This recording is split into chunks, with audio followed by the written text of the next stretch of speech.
he does get the mix up, and he does get the throw off the mix up from the crouching medium kick. So well done to On the Shambles. He will be progressing into top 8.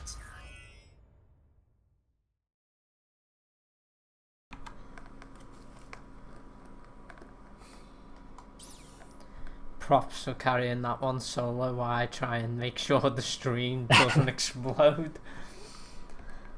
So yeah, just a reminder, this isn't top 8 yet. Well, we will be going to the top 8 whenever the next match does commence, but that was more so just to get the stream started, to get people watching, because this tournament does have a larger turnout than usual. This is actually the first week we are capped at 32. We will be raising the entrant limit next week, but for this week we have reached the 32 entrant cap, which is always nice to see. EU scene is certainly growing quite rapidly, which is always good to see. And we weren't expecting to hit the cap actually this week, which is why that cap was actually in place. That was actually just a placeholder cap, but I thought I was next week thinking we will be raising that limit. I thought, what happens if we do hit the cap eventually? And I thought it was wishful thinking. But on the bright side, this week everyone made it into top 32, so well done to everyone. Congratulations. Congratulations, even those who did go 2-0. There is something more to take away from that. And I did see some people did get 2-0'd this week, but on the bright side, there's always a good replay to watch. You got 2 free replays from that if you've basically been bodied in the first round. So make sure you watch those replays, guys, because those are really valuable, especially if you've got really badly beaten. You can see at each point where you got hit, why you got hit, and if you can figure out why you got hit and adjust your general sort of style and your general game plan from there, then I think you'll be making it very far. Apologies to stream as well. I can't manipulate the bracket. I've had to fall back to using old OBS instead of OBS Studio, so it's going to be a bit more janky this week. Hopefully, well, definitely should be fixed by next week, so just bear with me.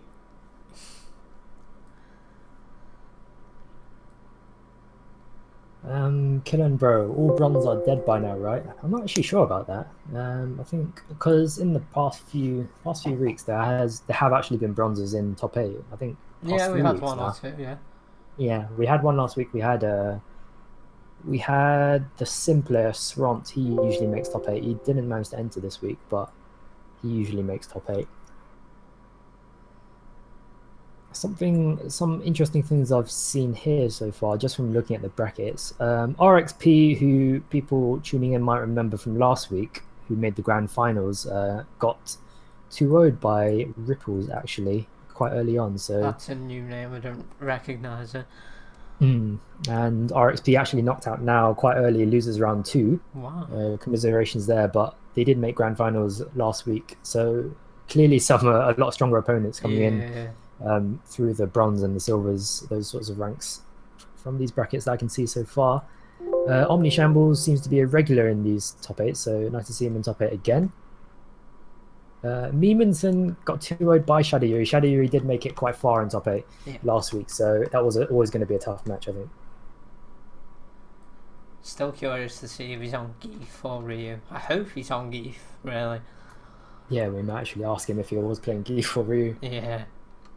I think this is his first entry in a while from Meemanson. Yeah, he hasn't played in the tournament, I think, since my second tournament, so that would have been nearly a month ago at this point. Maybe a bit more.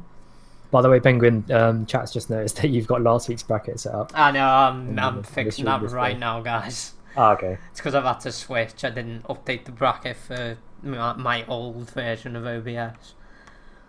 Module. Yeah, luckily this does serve a good purpose of ironing out all of our technical issues before we actually go into top 8. Yeah, so, actually, if this happened in top 8, it would have been horrible. Yeah, that's what these early streams are for.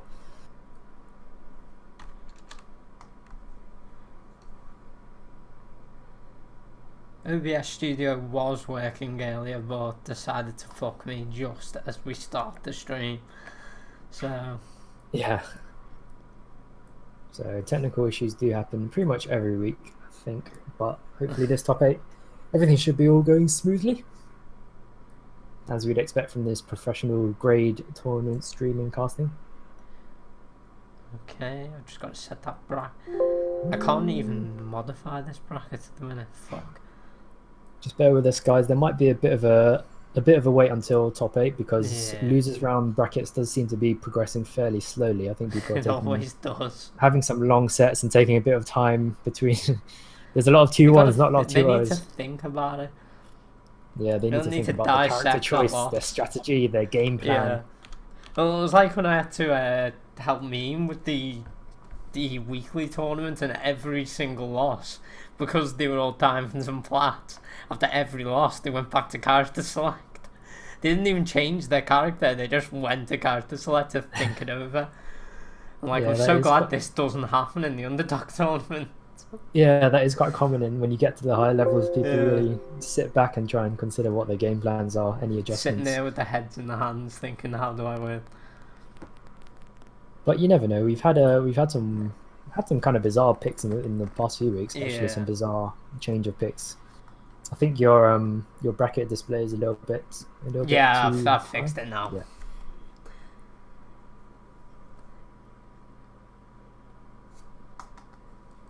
Screw it, while waiting, I'm going to work on OBS Studio, see if I can get it working. I'll keep this stream up in the meantime. Don't want to be defeated. There we go. You can see, you should be able to see all the correct brackets there. Got a new overlay as well for the Discord, actually, I think. The tournament chat, yeah, it should be there. Yeah, the tournament chat is nice. We're upgrading, boys. We're upgrading. Yeah. Every week, I want to add something new to the stream. I'm still failing. This is my 4th time streaming ever. Yeah, to be fair, it's gotten better every week actually, in terms of the quality and us just getting our act together.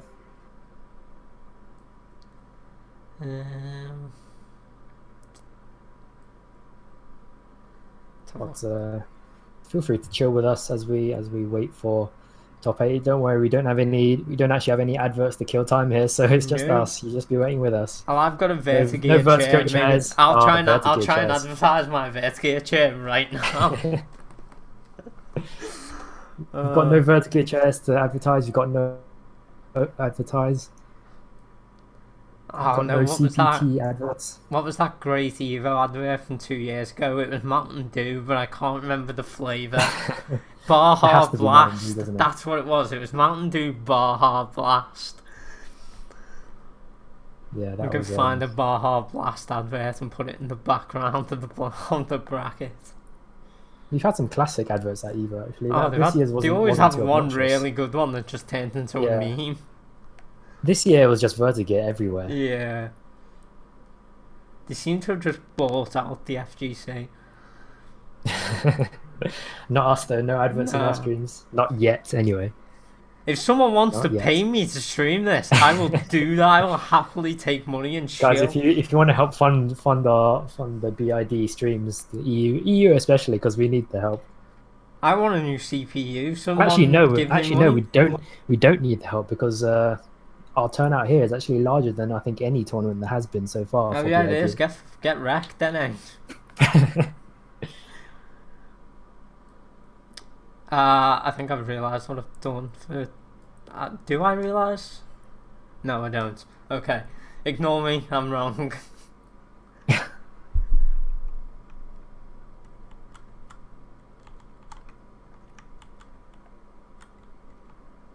But seeing the odd couple of names sort of dribbling, I think once top 8 starts, we'll have all the watchers coming in full. But for now,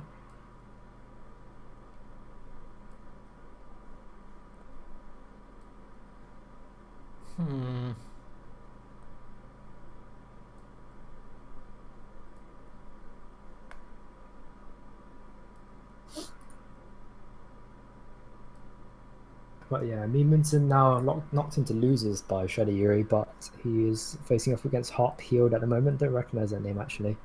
No, neither I. There's a few people just even before top 8 just waiting for their opponents, actually having some long sets. Duff Socks and Natu still to play. C Tatsu and Supers BN also still to play. This is in round 3 as well. Yeah. Still have round 4 to go until top 8. Omni Shambles against Linky. I don't recognize that name, but Linky Linky, actually, I do recognise. I've seen him around the Discord. I'm not sure who he plays though, to be honest. See, this is interesting because Linky's 2-0'd everyone so far, including the person who 2-0'd RXP. Nice. So he's on the run there. That'll be tough for Omni Shambles, actually, I think. I kind of want to rewatch RXP's games and the game he got knocked out of winners. Yeah, it was a long tournament, but it's a very good tournament to watch actually because RXP made, I think, pretty much made in every finals came back from 3-0 to 3-2, apart from the grand finals against Senzo, I believe. So that was good to watch. It was a underdogs tournament for real, that one last week.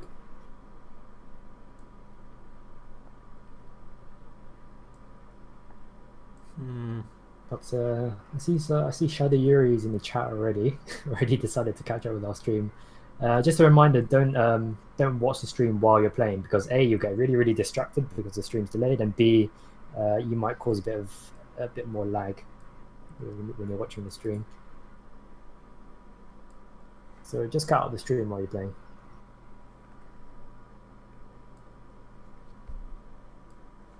Is Vinegar in the Twitch chat? I was hoping I could just shout my problems into the mic and he would try and help me. I think there's quite a little bit of I only want delay actually in the audio. I only wanted OBS Studio because regular OBS I can't manipulate the bracket, so I can't show losers bracket. So everyone just has to look at winners and take a guess at what's happening. Oh, Vinegar's in here. Better yet, actually, anyone who's in chat, if you want to see the bracket, probably best to open it up on your own browser. Because I can't show losers. Yeah, it's a very large bracket, especially this week on the cat, actually. It's alright when it's small, because it all fits onto one screen, but when it's once it's past 20 people... We'll just be showing the bracket for whoever's playing at that time. Yeah.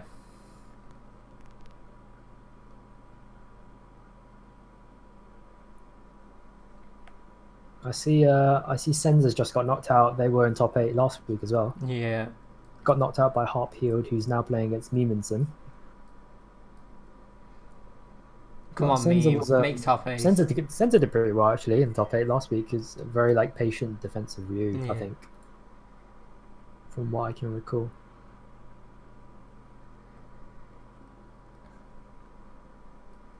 Yeah, Vinegar, I will take you up on that offer. Because at the minute, I'm just trying to brute force it, and it is not working. I've got the settings the exact same as generic OBS, but for some reason, it just won't display the game. It looks fine for now, actually, though. Yeah, on regular OBS, it should be all good. It's been no problems with that. I do like the Discord overlay, actually. Yeah. Is that going to stay up while they're in matches, or is that just in brackets? No, that's just in brackets. I haven't found any way to put it on the game screen, to be honest. Yeah, there's no spaces there. Yeah, it interferes with UI no matter where you put it.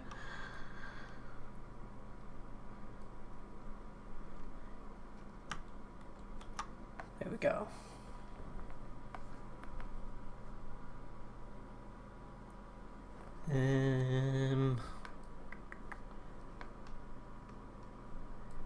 This Omni Shambles. This is their top 8 in a row now. I'm pretty sure I've commentated every single one of his top 8. I'm not sure if he made it last week actually. There was definitely a Vega last week. Then there's but it was him Vegas who make it now into the tournament. There's 2 Vegas I recognise by name. Omni Shambles was one of them. I know by name. There's Spyron as well. They make it the top 8 sometimes. That's who I was thinking of. Yeah. There's another one called Nevin, who I'm not sure if they made PTF. Made it. Yeah, and then Omni Shambles obviously, and there's one more. I think. You can tell I've noted down the Vegas by name. Yeah. I've seen you talking to them in lounge chat, to be honest. Yeah, just so I can take them under my wing, make sure they get far. Yeah. Who else? Harp Harpfield is a name I recognise, but I'm not sure who he plays. Oh, these names. Area Tolk. I'm just going to say sorry if that's wrong. Don't recognise that name either. So, I like seeing new names though. It's always good to see new blood. Oh, memes out. Yeah, What? I just seen. So Neemanson is out. Oh, meme, that is disappointing. You've let the side down there. Well, you've let me down. I was really excited to see meme in top 8. Be God interesting to damn see it. see Hartfield now in top 8. Yeah. And they'll be facing off against the winner of Dive Gaming versus Duff Sucks. Dive Gaming, I've seen the name in the brackets for that. I'm not sure if I've Yeah, seen I've them in never top 8 seen him in before. top 8 now. So this will be the first for them, I think. Yeah. Ripples and Supers BN still to play. Ripples, the guy who 2-0'd RXP, the grand finalist from last week.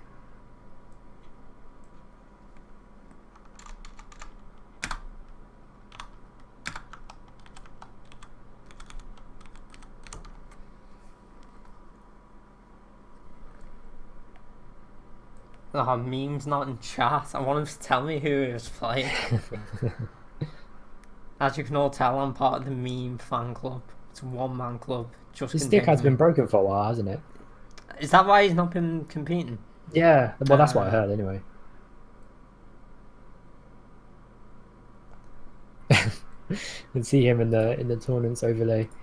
RXP told me hop healed DPs and wake up all the time, but against me he didn't do it once. The tactics from Misinformation. RXP. So Meemanson, usually a top 8 regular, doesn't make it into top 8 this week. I don't know if memes ever won the tourney. Actually, I should check. I'm pretty Not to certain my he's been knowledge. runner. I'm pretty certain he's been runner up once. Oh, right. Because I think that was the same tourney he knocked me out. Actually, Maybe that break didn't do him that much good. the stint on Ryu probably knocked him down a bit. To be honest, don't switch mains, guys. It's never worth it.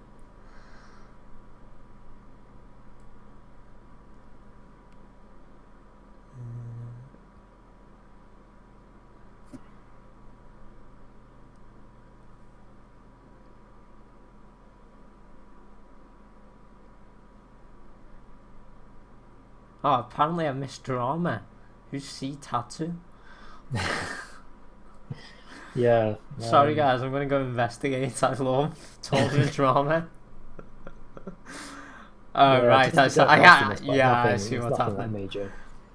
Don't be salty in chat, guys. Come on.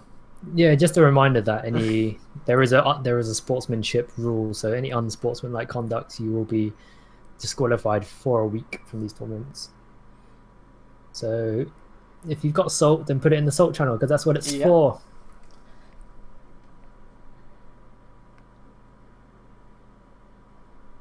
I think a lot of people do forget to use the salt channel. Yeah, I don't ever type anything on from salty. I just sit there and silently rage. Just clench my fists a lot. Lately it's because I'm playing Jory and everyone knows Jory's terrible, so there's no point in me putting it in the chat. Just keep it to myself. I'm pretty sure playing Jory's made me worse at this game. I don't know how, but that's what I'm going to believe it on. I don't think so. She is actually good for a neutral game though. She's no Karen, but I mean, she does have a good neutral game. I've spent too long off Mika as well. My Mika's gotten really rusty. Like, I haven't played any ranked in about since I hit gold. I haven't played any ranked actually. I don't think I've played any ranked since a couple of weeks actually. I've barely touched Mika in about 2 weeks. But there's no incentive to play ranked when you reach gold because exactly. It's unbearable over in gold. I'm not gonna hit platinum anytime soon, so it's like I can't be bothered. I'd rather just sit on gold forever. No one can knock me down if I don't play. See, guy in chat, drop Jory, he knows. I bought the But game he for plays Jory Ryu as now, well. so like This guy, dropping Yuri for Ryu is just like betrayal. this guy is me. Drop Jory, bought the game for Jory. I know that pain. I've got a fucking £60 figure of Jory in my room, dude. I know the pain. I don't want to know what you do with that. It's in a glass case. I can't even get at it. It's alright. Sometimes I take it out and I sit there and cry. That's what I do with it. She's And not that bad. I think some I people think actually. personally, Some people do keep her out of bottom tier actually. I put her as the worst character in the lists. game, and I know people would call bullshit on that, but I don't care. I would generally rather play Zangief than play Jory. I'm really reluctant on these sorts of bottom ones because it's just like I don't know Sim and I don't know Fang Yeah, well enough to really have an it's opinion more on about whether they can beat the bottom one. you can put an idea of the bottom five, but I guess Bottom five is reasonable, I think. worst Yeah. characters just who do you least like personally, and for me it's Jory. But I still play her. Worst is debatable. Top one is like 90% of people will agree Channel Ryu. I But say worst is Ryu. debatable, I think. I've not fought enough Chuns though, to be honest. You fight a lot of Ryus, you don't fight any Chuns below gold. Yeah, So you it's see a hard lot to of form an Chuns opinion. you see a lot of Chuns in tourneys though, and in I'm inclined to those, say top 16s Ryu and top 8s, but because I think Chun's harder to use as well. I think she's a bit more technical than Ryu is. Like, once I you admire people who can instant air legs as Chun, no matter how bullshit that move is. yeah, especially the instant overhead to air legs, which exactly. absolutely shouldn't be in the game, but it Yeah. is. But it is hard to build off at least.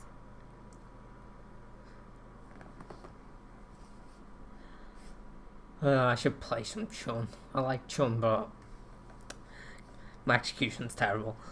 There's a few characters I want to play, but they're charged, and I just really can't handle charge at the moment. Yeah, and it can. My Like, execution's I'd like to play more Guile, but I really suck at charge. I always end my hand ends always ends up slipping off the stick, and I end up losing a charge or some bullshit like that. Yeah, Guile is someone I've always been thinking of learning, but because he's charged, it always sort of puts me off. Yeah, I used to think because Nash is fairly easy to play, so I picked him up in an instant, and it's fairly relaxing to just sort of zone, and it's quite methodical in a way because he's just like zone, and then make sure your anti-airs are on point. It's fairly straightforward. So I assume Guile is fairly straightforward in his zoning as well. At like a really basic level, I'm talking most of my most of my secondary characters I constitute as like bronze level play, that I can play other characters that aren't Vega. You call them bronze level, I don't. I think they're bronze level for sure. Like some of them. You take any of your secondaries into bronze and you will stomp your way up to silver, and you know you will. What I've been telling people, because like against people in the BID Discord. Yeah. And I play my secondaries against them most of the time because I don't really like stomping with Vega too much because it just gets boring after a while. Yeah. And it's like I tell a lot of the bronzers that I consider my secondaries bronze level. So if you can beat my secondaries, then you're all good. You're all good to progress into silver, and you're good to make that progress. So consider my secondaries gatekeepers, guys, into silver. Well, I can't beat your secondaries with any of my secondaries, so that makes me rookie. Well, you're an exception because you're a Mika player. Mika players can't handle people with fundamentals, can't It's they? not just that, I've handicapped myself because before I joined this Discord, I had 400 hours in this game, and they were all Mika. I don't think I'd ever touched another character. In Street Fighter 5? Pretty much, yeah. I could say maybe at most I had an hour or two on other characters. I've just looked. I've got 293 hours so far in Street Fighter 5. You advance much quicker than I do then, because I think I have 5. Wait there, I have 562. I wonder how much of our collective time is spent sitting in the main menu or sitting in Battle Lounge doing nothing. God. But 293 hours is still quite a lot, I think. Yeah. We do have. Oh, I think we're ready. We're ready now. Cool. We just making our way down. We're just on Air Moon's Shadow Yuri. Yeah, we're not going to start yet. Just going to take a Don't worry, it quick gives me time split-second to break. fill in the Make names. sure all our technical stuff is ironed out, and then I'll be back on, and we will be well on our way with top 8 stream. Yep.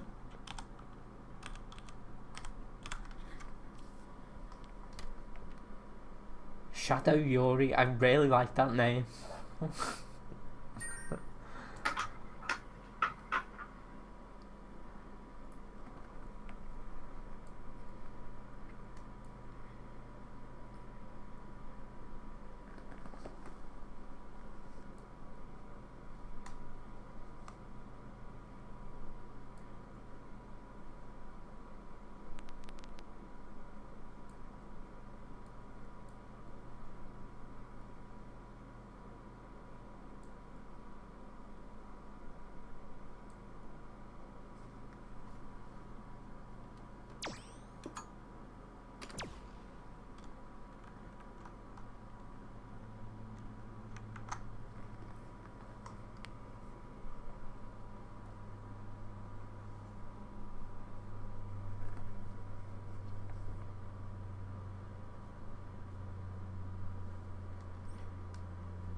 Right, we are back here. I think the stream's running and all Yep, good. we're ready. Cool.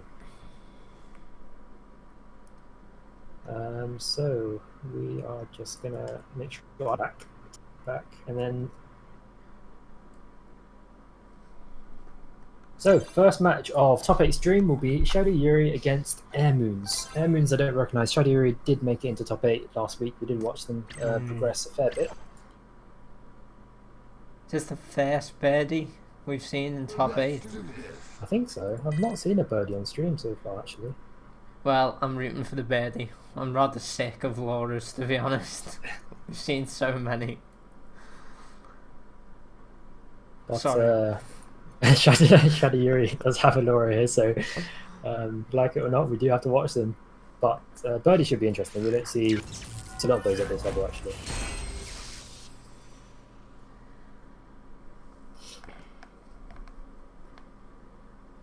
So both ultra silvers actually, so just on the cusp of getting gold actually, just a few hundred points. So we should see a lot of fairly good stuff actually out of this match. Not really sure how the matchup goes between Laura and Birdie, but I know that Birdie will want to do his best to keep her out and stop those endless 50-50 mix-ups.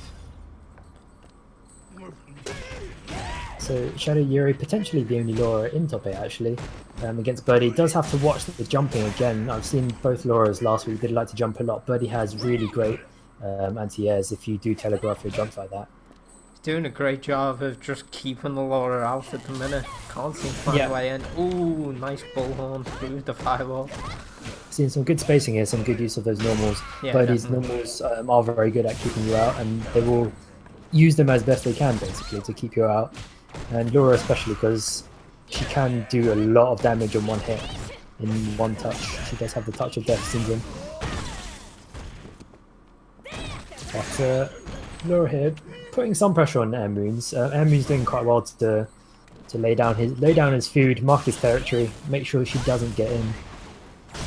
But that fireball always quite threatening, especially because it moves so slowly and it does move over the food, so he can't really get that pressure if he does get a banana or a can rolling. And nice use of the banana head, but doesn't capitalize much off it. And manages to bait the V reversal. Nice grab for the V reversal. Round 2. So into round 2 here between Shadow Yuri and Air Moons. Nice read from Air Moons rather. Shadow Yuri trying to dash in straight away from the start, but Air Moons had a good enough read to get the EX grab straight away. But Air Moons has to be quite patient here. Did try an unsafe sweep there. But like I said, does have to be very patient. Just really needs to get some good spacing like he did early on in the first round to really keep her out. And nice with punish there. Shadow Yuri did try a raw elbow, was immediately punished by the EX chain grab. Does go for the command grab, but that doesn't work out. Shadow Yuri probably no stranger to command grabs. There's a nice neutral jump to punish, but Air Moons does still take that first game between these two. Remember, this is the first match of top 8. So for those of you joining just now, any spectators, first match of top 8 between Air Moons and Shadow Yuri. Air Moons the birdie, and Shadow Yuri the Laura. So Air Moons again playing a fairly patient game here, just making sure he manages that space. Doesn't space so well there. Does get caught by the low forward of Shadow Yuri. But Air Moons, if he can keep Shadow Yuri in the corner here, does manage to jump in. And something we've not seen from a lot of Lauras who have made the top 8 here, they haven't really made the most of anti-airs or done any anti-airs really. Which is a bit of a shame. Converting a lot of damage here in the corner. And we've not really seen them do a lot of heavy punch bolts, have we, No. to anti-air. Mistimed anti-air there. He did try and catch her in the air with the EX, but he does waste the EX with a failed anti-air. Great use of V-reversal from Air Moons as well. And if he can bait the V-reversal from Shadow Yuri, he does get a throw off that if she tries it. But Shadow Yuri does manage to bring that huge life lead down eventually to win that first round. So nicely done from Shadow Yuri. And Air Moons with the overhead. And you do have to be careful when he does jump at you. Make sure you do neutral jump or even just jab him out of the air with that. I think he's going to start trying more of those dive-ins with those grabs, as I can see Shadow Yuri is not really reacting too well to those.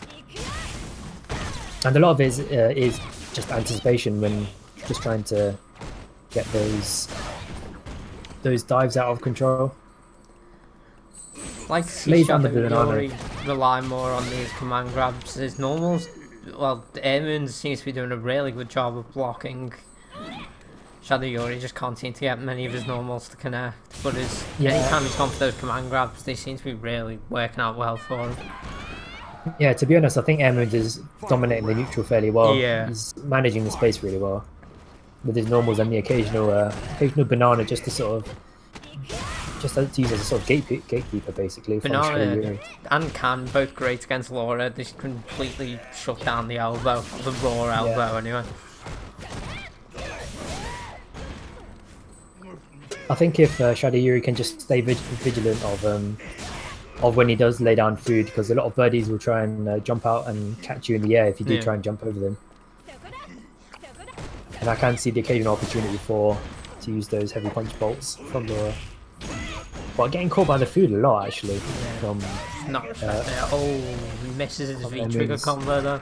Yeah, he almost got those flames connected, but once again, you can't really jump on Birdie like that. Birdie's anti-air is so good. Yeah, his I think that's his crouch medium punch. Yeah. Does have a very good hitbox and usually catches any crossover attempts as well. So well done from Air Moons there. Just take it 2-0 against Shadow Yuri, who did make it last week, fairly far into top 8. But it will be Air Moons this time progresses. And if you can see the brackets, it will be Omni Shambles again, who any of those people who were here before would have seen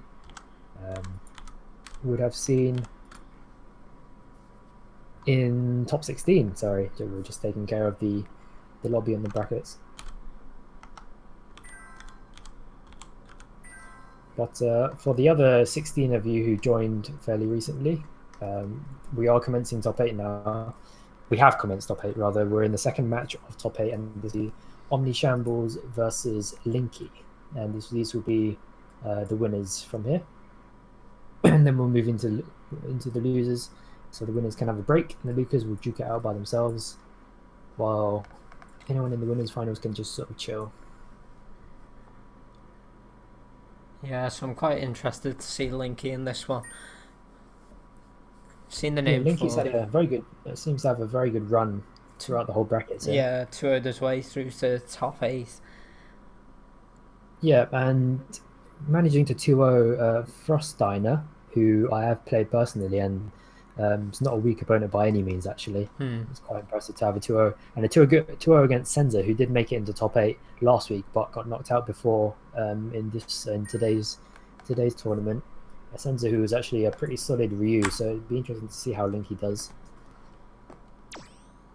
Also of note is the fact that Linky knocked out the same person who, or not the same person who 2-0'd RXP, who was the grand finalist from last week.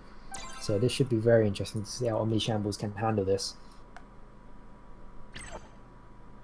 He did have a bit of trouble in that top 16 match against Harbino's Nash, but Nash is always fairly tricky for Vega. They're not really used to someone who can keep up with their speed like that.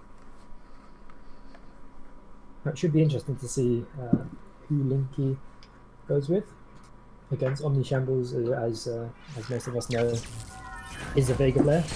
This will be Ken, who is this is a very tough matchup for Vega. Okay, I think this is definitely our first Ken we've commentated. I don't ever recall seeing there was Ken one about 2 weeks ago. Was there? They actually faced off against RXP. Wow.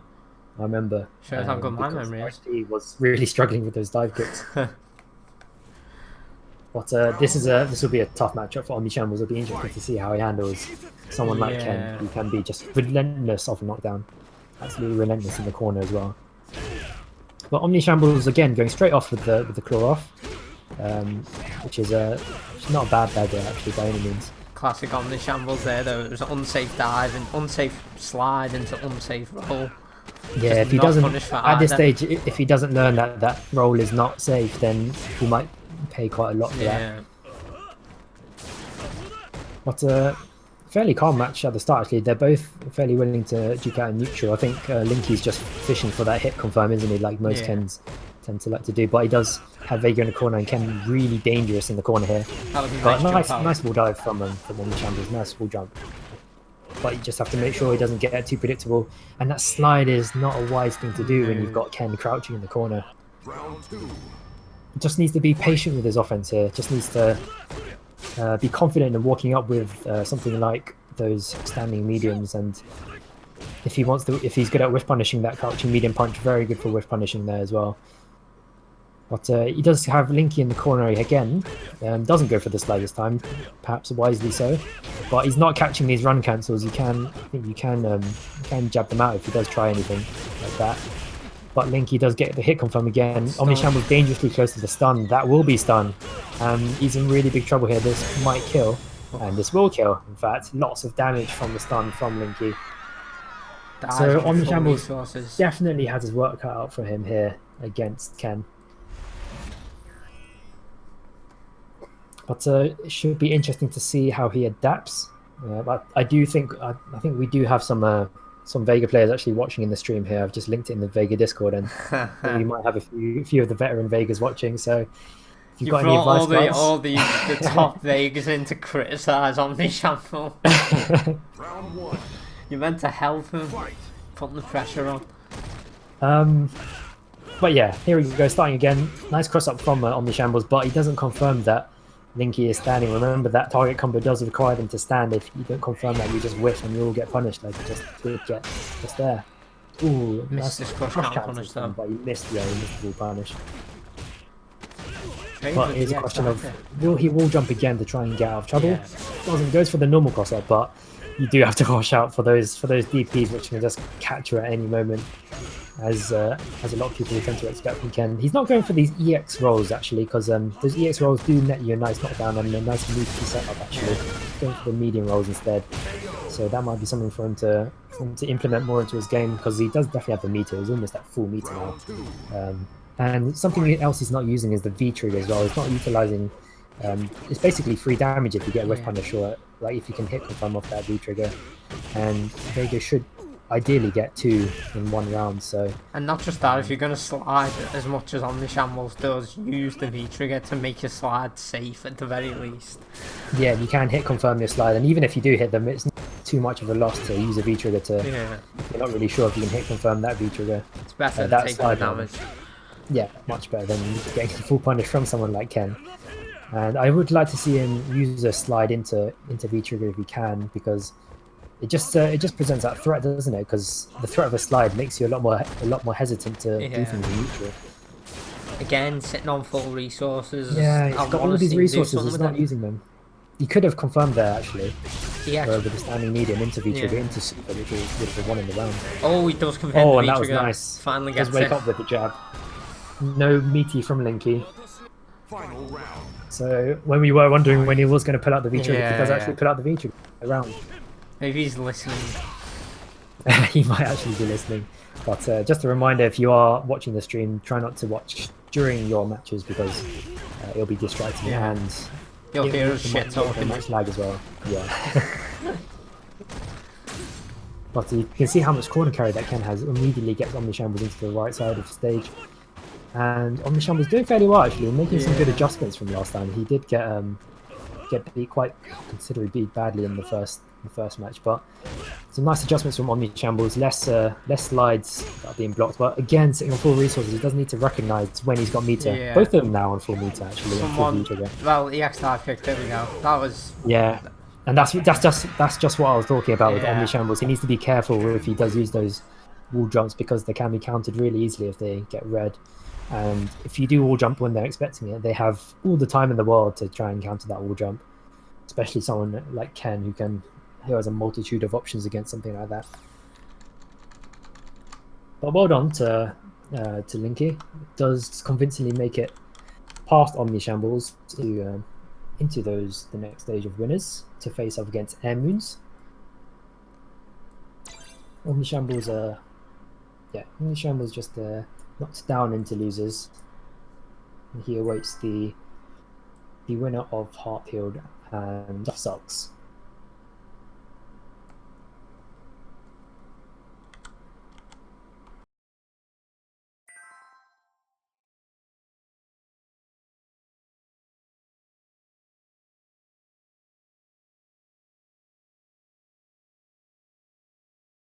So we'll just wait for the run of guys to come into the air. I can see Masked Nobleman in chat there.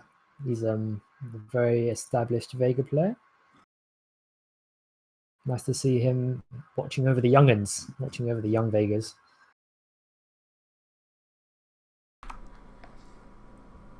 How many more Vegas will we have to watch in tournament before they stop doing unsafe slides and unsafe rolls? As many as necessary. We've been commentating Vegas for 3 weeks and they're still doing it. This is the way it should be. Vegas in top 8. This is our aim over at the Vega Discord, to get as many Vegas as we can into every tournament you can find on Reddit and Discord.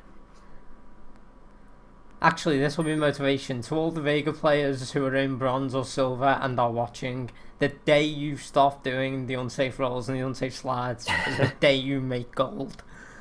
There. That's motivation enough to stop. We are just waiting for the first match of the losers bracket here. It'll be Harpfield versus Duff Socks. And I believe Harpfield has made his way into the lobby. We're just waiting for Duff Socks here. Harpfield, it looks like a Ryu who knocked out Meemanson.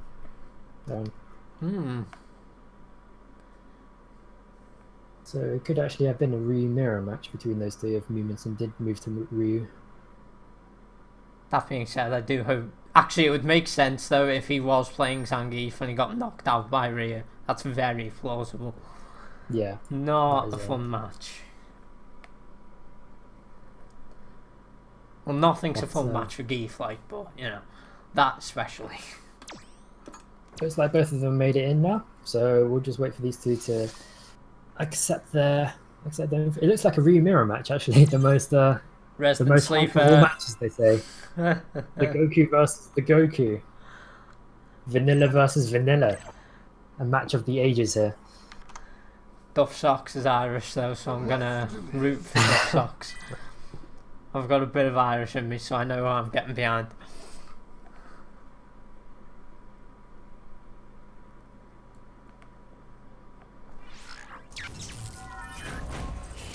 We will be underway here, and this will indeed be a Ryu mirror match. None of them taking a Halloween costume. Ah, someone took the terrible story costume. I just spelled Harfield's name wrong. I deeply apologise. Round one. Fight. But both at Super Silver, just on the cusp there, just going over Super Silver. So both Ryu, so they should really know this matchup like the back of their hand, really. Yeah. It'll be interesting to see if there's anything that they fall for.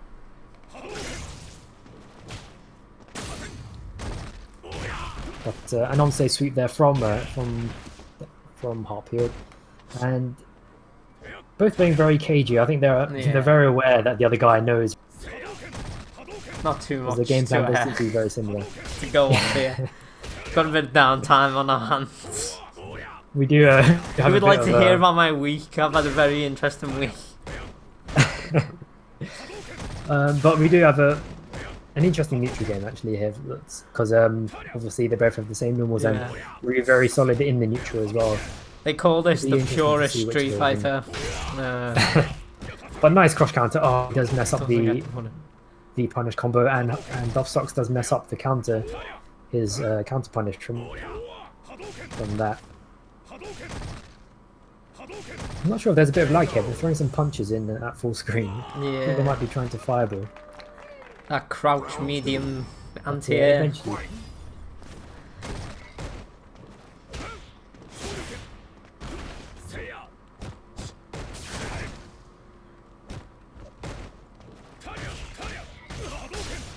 There's quite a very cagey match at the minute, this.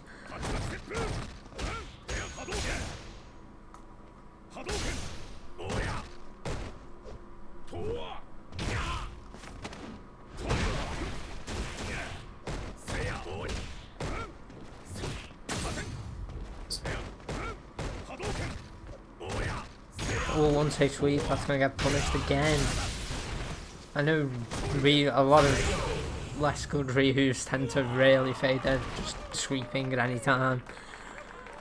Please don't do that, guys. And I can't even... there we go. Duff Socks takes that first game. Bit of a cagey match. Lots of normals just being thrown out. Probably both are very familiar with the Ryu mirror, to be fair. Ooh, bad timing on the fireball, but Duff Socks not getting the full punish.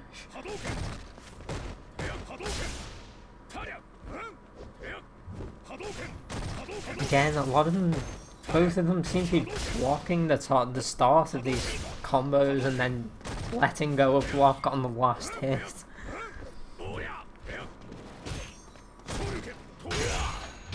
Nope, looks like a Dooku got kicked from the lobby, but he is back now. Yeah, apologies for the if you were missing the dulcet tones of my lovely voice. I was just having to try. There. I was having to attempt to play by play. I'm not very good. I'm colour commentary for a reason. To be fair, I'm back in the lobby now.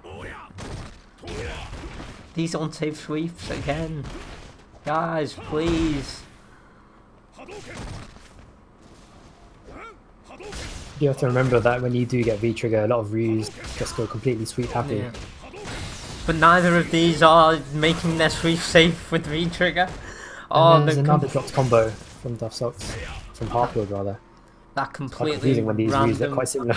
Critical art as well. This is very odd game. Might just be because it's the mirror, it might not be. I'm giving them the benefit of the doubt. Again, the crouch medium punch catching the start up with the jump.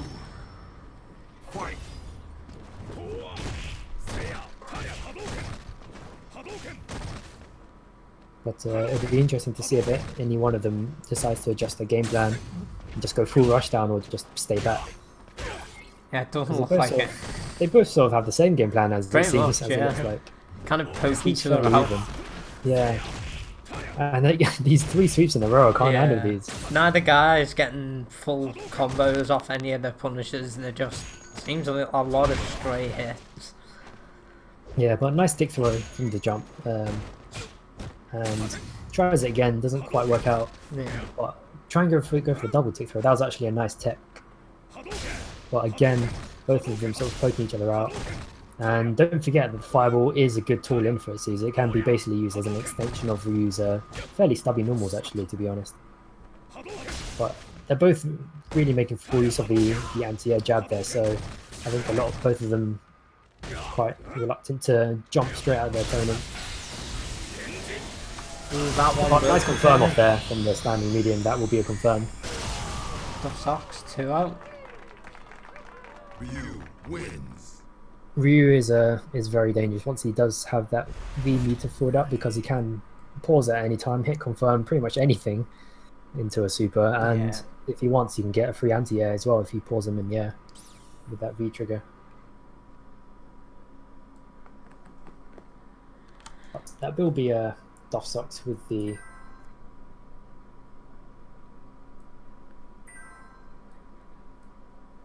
and then we will be moving on, and later on they'll be facing off against Omni Shambles, but for now I think we've got Supers BN and a name which I'm struggling to pronounce here, but I think it's called Area Toll C, maybe? I went area Tolk.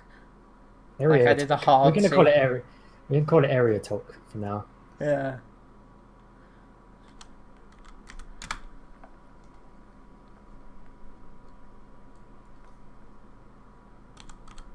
So we'll just wait. So there you can see the Ryu mirror match, that's Glory there. Oh yeah. Glory. A match That's for one the word. ages, they say. But as you can see, two Ryus with basically the same game plan, just trying to outfit each other, trying to get the old hit confirm as well once they get the V trigger. But this will be a match between Supers BN, which is a Super Silver Ibuki from Germany, and they were facing off against Area Tolk, as we've decided to call him. Yeah. And not sure what character he plays yet, because he's yet to make his way to the lobby, but Ibuki matches are always very fun to watch. And we'll see if we another can pull Laura. off. And there we Yay. have another Laura. Another Laura. and I'm we'll so see sick of Laura. She And we'll is see by how- far the most how this Ibuki overrepresented fares. character in the EU. It's ridiculous. Yeah, EU loves Laura. Laura extremely popular in Europe. If we were At any level casting of the like game, anyway. South America tournament, I could understand the overabundance of Laura, but I don't get EU's obsession. Laura mains are just people who are too ashamed to main Mika. Like, they don't want to be that cheap. So it's like, I'll go for the next tier of cheapness. Bold claims from the Mika players here. Exactly. I'm But, taking you all down with me. What they will be facing off here, Ibuki against Laura. It should be interesting to see Ibuki's game plan against Laura. Yeah. We've seen But one there'll or be a lot two of aggression from Ibukis. They get the knockdown. Alton's body, obviously our most notorious Ibuki, but did move on to gold a few weeks ago. Yep, So previous it's nice to tournament see winner, now gold. someone else filling in. Round one. But they do get the full representation here from Supers BN. But Area Talk making good use of that anti-air jab, which Laura now has apparently. Sam head through the fireball. That was nice. Yeah, remember Ibuki can do quite well in jumping, like basically hopping over fireballs with that hop kick, but not really managed to convert any damage so far off of Area Talk. Yeah, He this is is going to be a just dominating perfect. this match so far. This will be a perfect. And I'm expecting Supers BN to make some sort of adjustment to that. Yeah, we didn't really see anything from him there. He needs to step it up. Fight. Yeah, and I think if Supers BN can get the knockdown, that is where Ibuki can excel. Yeah. She does get a lot of free meaties off a couple of setups actually, as Alison's body will probably be aware. definitely needs to stop jumping. Area told. Yeah, Seems that was anti-airs a lot on of jumping. point. And just on the cusp of stun here. Nice blocks to Ooh, get over the gets out of V-skill on it. the overhead. And the stun just Drops draining his away there reset in as the he corner. gets himself into trouble. Out of trouble, rather. And both of them reset back to neutral, but Super's BN still the worse off, as this is a tenuous Yeah. life deficit and That was does get caught by air attack. Twice they didn't follow up on the EX kunai. So A you've got to very be decisive spending that win. meter and spending your kunais. You've really got to be converting that into full damage. Very convincing from Area Talk. And I think Super's BN did do better in that second round, obviously. Yeah, didn't get not getting perfected. perfected again, but I think if Super's BN can manage to get that first knockdown and get some pressure going, that's really where Buki excels. Yeah. Fight. Remember, she does have tools to get past any firewalls if they're thrown raw. She does have a slide and she does a hop kick, which I believe can hop over firewalls. Don't quote me on that though, but she does have a slide, and once you do hit Laura, she does her firewall does dissipate after that. But does get the target combo, does get the meaty, but it's not a true meaty as Aerotalk gets the armor EX move. I believe the armor EX move is invincible from armor from frame 3, I believe. It's the same as meters. Yeah, it is. Oh, it does take around though. It's a nice adaptation that was by some good Super pressure. BN. Into the throw to claim that round. So much better from Super BN. You can see some adjustments here actually. There we go. Converts Nice, off the kunai. gets past the fireball. Yeah, nice to dashes through the armor wake top attempt. Although it would have been nice to see a block into a punish, but Super's BN being a lot more aggressive here, actually, really pushing forward and getting them in the corner again. This is where they got the win last time. And Aerotalk jumps in at him. Super's BN not really doing much about the jump ins. These EX kunai really seem to be working out for him. I don't think I've seen Aerotalk block one yet. Yeah, his timing, Super's BN timing not quite on point with the meaties. If you dash forward from that supposed command grab looking move, then that they was do sick. get guaranteed meaty, but does get the reset, an fairly ambiguous reset into a target combo. And Super's BN doing a lot better actually in this set as Ibuki fakes taking her mask off in that costume. But they do take it one apiece. And we'll see if Super's BN can keep up this momentum actually, because they're being a lot more aggressive with Aerotalk. Laura, not really many options once they are knocked down if Super's BN meaties are on point. Something I've seen is that Super's BN's timing of the meaties could be a lot better. You can see there, tried to dash forward and get the meaty, but it was too late. But Aerotalk with his own resets now. Tries the dash and grab again, got greedy for that stun, but didn't quite work out. Super's BN gets some free pressure off that EX kunai. Does get Aerotalk really in trouble now in the corner. Ooh, could have gone a nice air to air there to stop him from jumping, but Aerotalk in dangerously low life, and that target combo should take it down for Super's BN. One round off from progressing through the losers bracket. Fight. So let's see what Aerotalk can do to sort of just fend off the offense of Super's BN. Both of them fairly cagey so far, but now it's Aerotalk getting Super's BN in the corner instead. Resets the position with the back throw.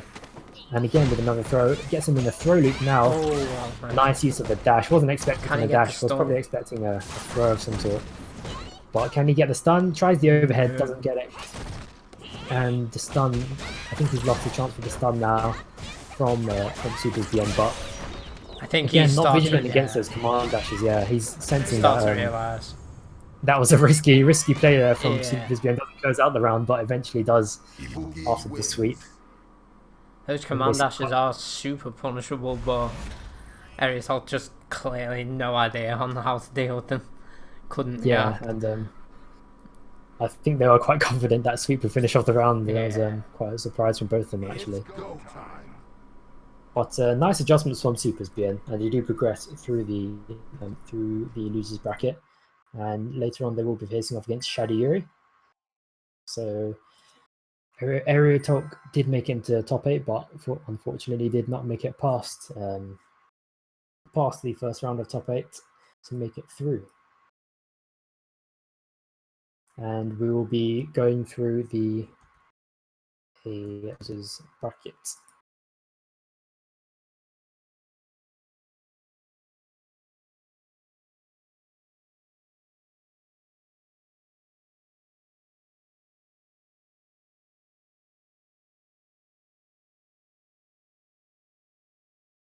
Yeah, there should be I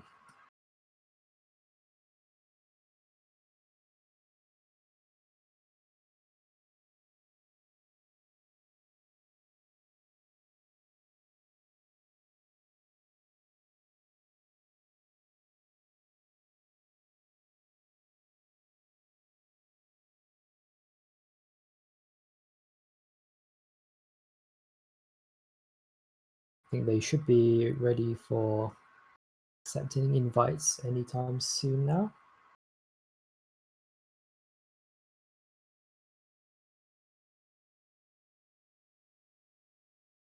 But nice play from SupersBN. That was I think it's after getting perfected in the first round, it's always discouraging, isn't it? When you just get completely bodied in the first match.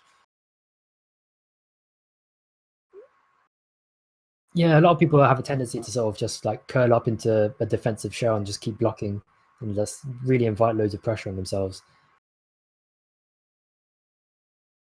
But sometimes when your back's against the wall, you sort of have to lash out with your offense. That's exactly what they did. But they will be facing off against Shadow Yuri later on. And we will have Omni Shambles here, continuing through losers against Stuff Socks, who did get that 2-0 against Harpfield. And that's not the most engaging rear mirror we've ever seen, but we'll see how he fares against Omni Shambles Vega and see if they can if they know the matchup really, because a lot of people don't.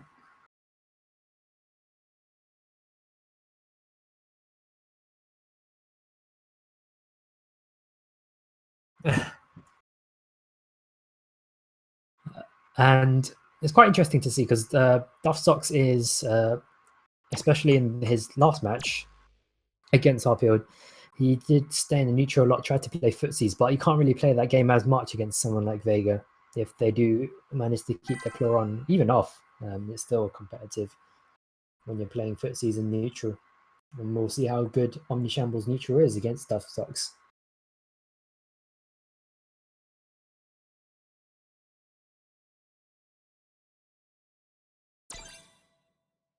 So this will be the third match so far in losers as we continue. The winner of this making it into the next round here, and this is knockout from here.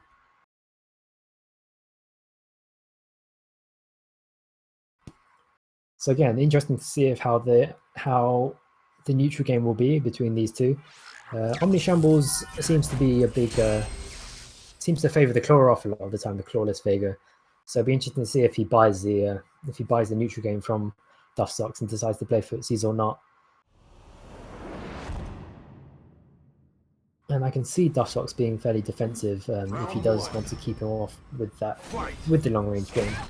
And immediately takes it off. Immediately tries to claw off afterwards. A lot of Vegas do try and do that. They go for the forward heavy punch, try and get a lucky punch in, and if that doesn't work, they just take the claw off. But it does seem does look like Duff Socks can pull off those DPs at occasional times just to catch off Omni Shambles, and you do always have to watch out for that against characters who can DP. But Omni Shambles is getting a lot of pressure off those knockdowns. Omni Shambles is in a lot of danger when he gets knocked down. Seen him drop quite a few combos at this point, like usually just the last hit messes up. Really needs to try and sort that out.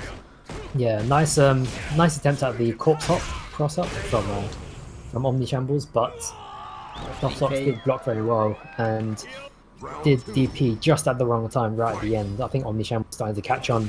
He does like to DP occasionally. Again, straight away, claw off. Not really bothering the neutral here, but he's Oh, not a full punish from Duff Socks. Oh, that's gonna completely... And that is unfortunate. An attempt at super. Doesn't get a full punish again. That was a prime opportunity for loads of damage there. Especially with Omni Shambles just sitting on full super. He's been sitting on full super for a while actually. And again, not just not using those resources. He's got the option of V trigger. Doesn't convert. Doesn't hit confirm that blocked slide into a V trigger. Nice tech from Omni Shambles, but he's in the corner. But he does have access to so many resources. Could have V triggered there off the standing medium. Chooses not to. Remember, when he has a full V trigger stock and a full super stock, he can convert the super straight from the V trigger. One hit and he can end this game right now, but yeah, one hit and he could take him dangerously close to losing the round. That was nice. Nice anti-air. Remember, you can't really jump at Vega when he does his V trigger stock, and he takes him again, like I said, dangerously close to losing the round. And nice shimmy, great shimmy there. Yeah. And uses the standing medium to finish him off with the shimmy. Vega wins. So some good play we've seen here from Omni Shambles actually. He's read Duff Socks fairly well, especially with that block DP at the end of the first round and shimmy at the end of the second round. He seems to be closing off the rounds pretty well. A few things he's not quite taking notes of here with the unsafe roll. We've seen quite a few missed punishes here. Like we say every week, one of the main reasons for losing in a lot of these tournaments is that people just aren't making full use of their punishes, missing out on loads of damage. If people knew how to properly punish some of these Vega like unsafe moves, I doubt we'd see many Vegas in top 8, to be honest. We're seeing a lot of rolls again, not hit confirming that, but it does get the counter hit off that. And this will be a full crush on that punish. Doesn't go for the EXFBA from that crush counter, but that still already does enough damage. Vega here again with V trigger stocked, and he does have the option of using it. I'm not sure if he is going to use it if he's noticed the V trigger. But remember, Duff Socks here again, bad fireball timing from that. You can't really throw fireballs out that range and people can jump in on you. But now Duff Socks with full V trigger and full super can really finish him with one touch, and he does get the jump in.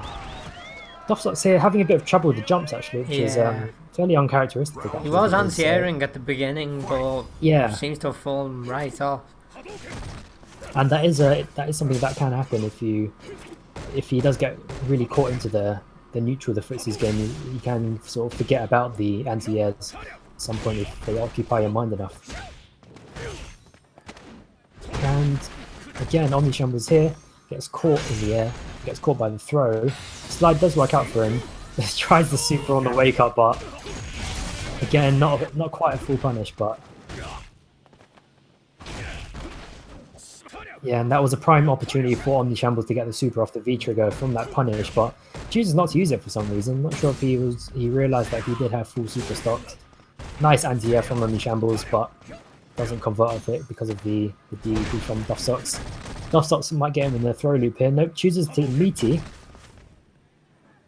And Duff Socks needs to be a bit more aggressive here if he wants to take the round, but fails to get the cross up, and Omni Shambles finally uses his super, finishes off the round. He really that'd be a good round closed off from Omni Shambles. He did have the opportunity to use that super, because he did get out of the V trigger before, but Vega wins. He seems like saving his resources until he's absolutely certain it's going to kill or win him the game. Not sure how much I agree with that so far, but it does seem to be working out for him. I think especially in this game, you can build up meter so fast that you can afford to use a super in the middle of a round, maybe even at the beginning as well. But well done from Omni Shambles, who does pass. For Duff Socks, the journey stops here at this third match of top 8. But Omni Shambles with a good OK game there, actually. He did read a lot of Duff Socks, wake up DPs and even his wake up super actually. So he did a nice job on really pressuring him and keeping guessing during the knockdown.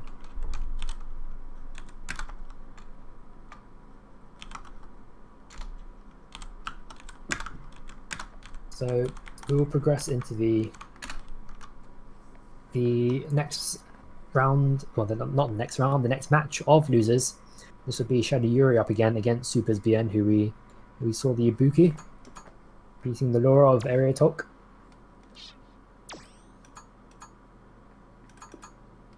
But well done from Omni Shambles, who does make it through, and the winner of this Shadow Yuri and Supers BN. This should be a Laura against Ibuki again, from Supers BN, probably bored of Laura at this point, because having to face two of them in a row in top 8 is never the most fun thing to have to put up with. But we will be moving on into this losers. And then after that, we will be going back to the winners, who will be facing off in the first of 3 in the winners finals, and the loser of that will go on to face someone in the losers finals. Just bear with us, guys. We're just waiting for people to accept their invites and come into their lobbies, but rest assured we will see Shadow Yuri and Supers BN facing off fairly soon. This will be the Ibuki versus Laura match that we've seen fairly recently before. Remember, Supers BN did get perfected by Area Talk right in the first round of their first fight, but Supers BN making the adjustments, which is always good to see.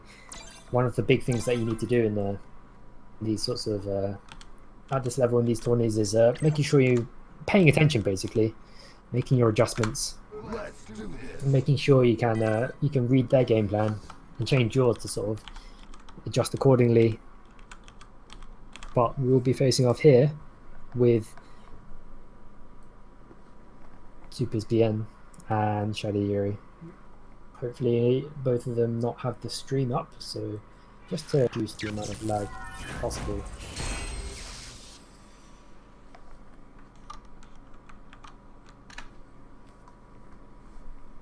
And Penguin is going to have to carry the commentary at the start here, as Capcom is again fit to kick me from the game.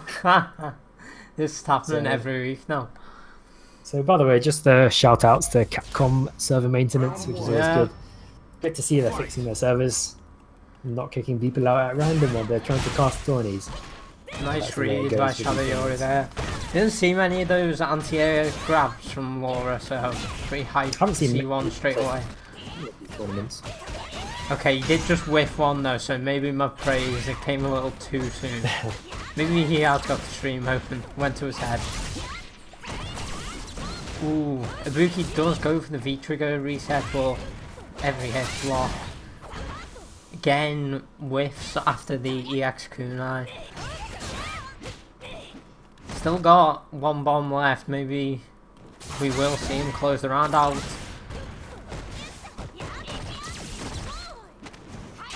Still sitting on it. Ooh! Shadow Yuri just EX elbow right through the kunai. That was quite close. You knew he had that one kunai left, just waited for him to pull it out. Good read by Shadow Yuri there.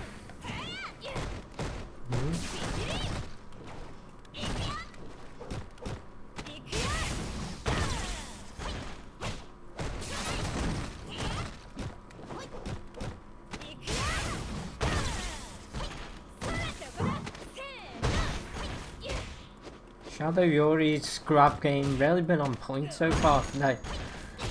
Would like to see him utilise it more. A lot of people not seeming to deal that well with it.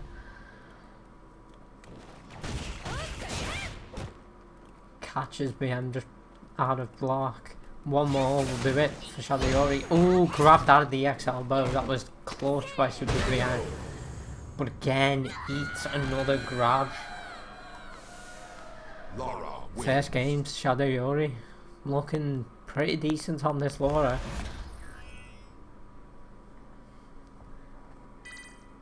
Can't tell you how good he is compared to other Lauras, to be fair. They all look the same to me, but... Round 1. No offense to any Lauras out there, but...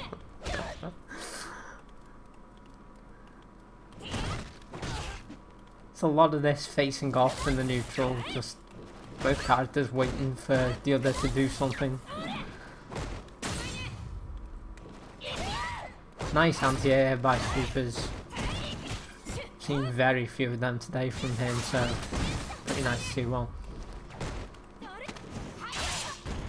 Would like to see him utilise more of the command dash. He kind of tore his last opponent up with that, and haven't seen him test Shadow Yuri with it yet. And there we go, straight into the command dash target combo. Wonder if he'll carry on with it, see if Shadow Yuri can react. Again with grabs. Shadow Yuri getting so much mileage out of them. Again with this strange stare down. Now the carry don't want to go in. Connects with the overhead into the command grab. Super's BN really needs to stop eating these grabs. Maybe a neutral jump here and there if he feels like it's coming. Round 2. Fight.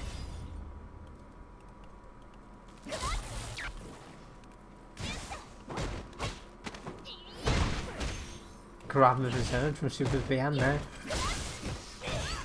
And eating the last hit of that block string. Nice command dash there, just get it, your Ibuki craziness started. Haven't seen enough of that from Super's BN. Good sweep to punish the overhead. Again with the command grab, just dashes up and does it. Super's BN really not on point. No anti-air either from that big jump in. Not a lot of anti-airs in general, to be honest, but ooh, gets away with that slide. Oh, that was nice. He blocked the first hit after the V-trigger activation, but didn't hold back. Super's BN now fighting to stay in the tournament.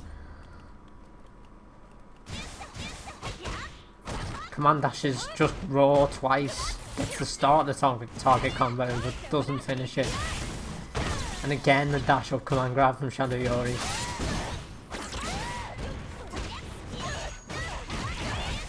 Ooh, Super's BN gets that slow overhead. Doesn't fully convert. Nice V reversal from Shadow Yuri. Gets him in the corner. Applies the oh, nice crush counter. Just pressing buttons, keeping Supers in the corner, and that is it. Another command grab to finish it off.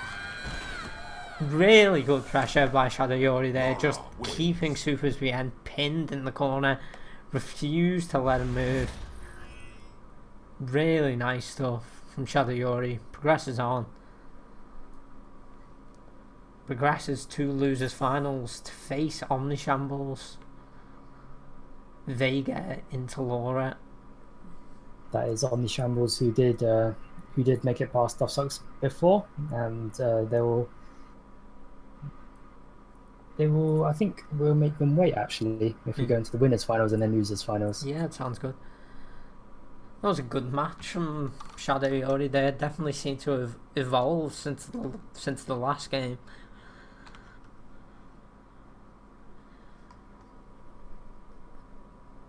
And our winners final is Air Moons versus Linky. Yep, going back into winners here. It's go time. With Air Moons and Linky. Linky very solid so far. I don't think they've lost a single game. He's 2-0'd every single game. 2-0'd everyone apart, including Omnishambles actually. Yeah. Who has made it into top 8 still progressing through that losers bracket with Shadow Yuri.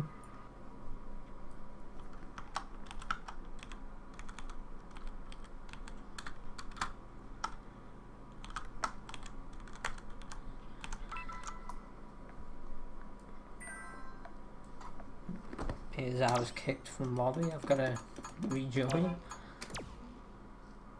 But we will be just sending out these invites, just sending out these lobbies as we do go back up to winners brackets. So just bear with us as we wait for this matchup, which should be quite interesting. Air Moon's also having a very good run actually. Now that I can see, Air Moons and Linky has 2-0'd everyone who they've faced in this tournament so far. Yeah. So only one person can win in this match. So it should be interesting to see which one comes out the better man or woman. Who knows? Super's BN faced Laura 3 times in a row. Ooh, that's rough. Yeah. That's three right. That's three laws, and that's three. Jesus, we do have very rough. so many laws. But both of them undefeated so far, but one of them does have to lose and go into the losers bracket from here. Remember, this is a first to three since this is winners finals.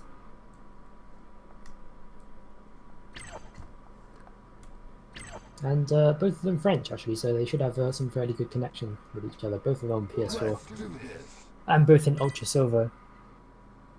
But it should be interesting here because Linky has a Ken who can be very aggressive, especially off the counter confirm. Yeah. Hit confirm rather. But we've seen Air Moons who does like to space very carefully, does like to keep that distance. So it should be interesting to see if he can keep that relentless Ken off him.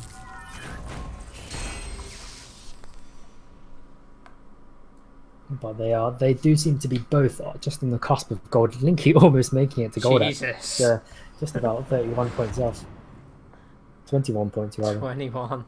Cutting it close there. We'll let you in. You're not technically gold. You're following the rules, but come on.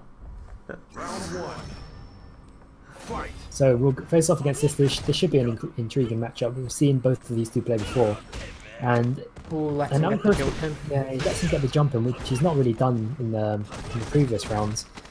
But that is an unsafe that, so he does get a throw off that to reset their positions. He's going for these dive-ins. No punish off the crush counter though. Again, the crush counter needs to get a full punish off that, and this should be a full punish. That was nice. And there we go. And just tries to get the meat. He doesn't really convert off that, but I do get the feeling if he did get the full crush counter punished at the start as well, that would have been a much better position from here. He does have the V-trigger up though, both of them with V-trigger up. Linky will be very aggressive here with that V-trigger activated. But that was a nice anti-air from on the tattoo. Yeah. That hitbox very generous with that touch and medium punch of Birdie. So you can't really be trying a lot of those dive kicks, those EX tatsus, because Birdie does have a solution to that. Something we've seen here is not too many, not much laying down of the food here from that means, allowing Linky to sort of run cancel a lot. Nice. And we've seen Linky does like to run cancel as well. Oh, does throw the food in a very dangerous situation. Yeah. Not the best to be throwing that stuff down, but did catch him with it. And Linky just trying to find any sort of opening here. I think his game plan, as with a lot of Kens, just tend to be get the hit confirm off the stray hit in neutral.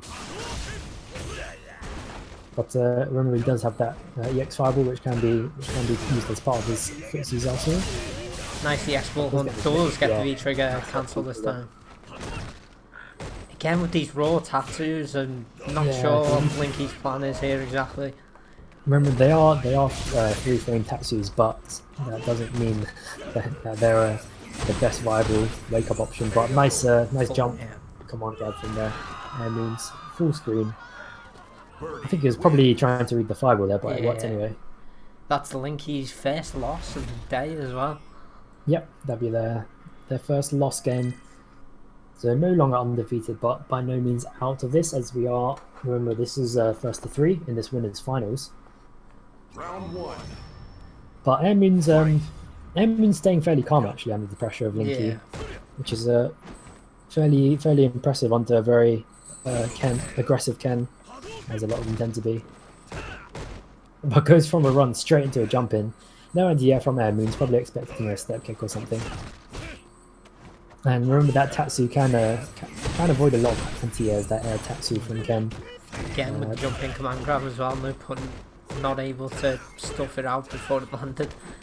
Yeah, and those run catches again, just not being punished at all. He's not reacting to them too well. And we've seen a few raw sweeps as well, which is Ooh, the raw Shoryu not punished. Yeah, really needs to get that damage of the cross counters. Really needs to take advantage of every single cross counter that he can, because Ken can basically take a lot of your life in one touch. Yeah, I feel like if Airmoons was 100% on his punishes, the game would already be over, to be honest. Yeah, he would have a lot of unsafe moves from Linky. Like these raw tattoos and these raw DPs. V-trigger cancel again, close around. That was a nice V-trigger combo to confirm from that hit. Yeah. And he does use the VX meter to get the kill. But that was a fairly close round. Airmoons was in danger of losing the lead. Again, not using full use of his punishes there in that last round. Ooh, But catch him nice in read on the startup. fireball. Does get the overhead as well, doesn't convert much off it. And again, command grab.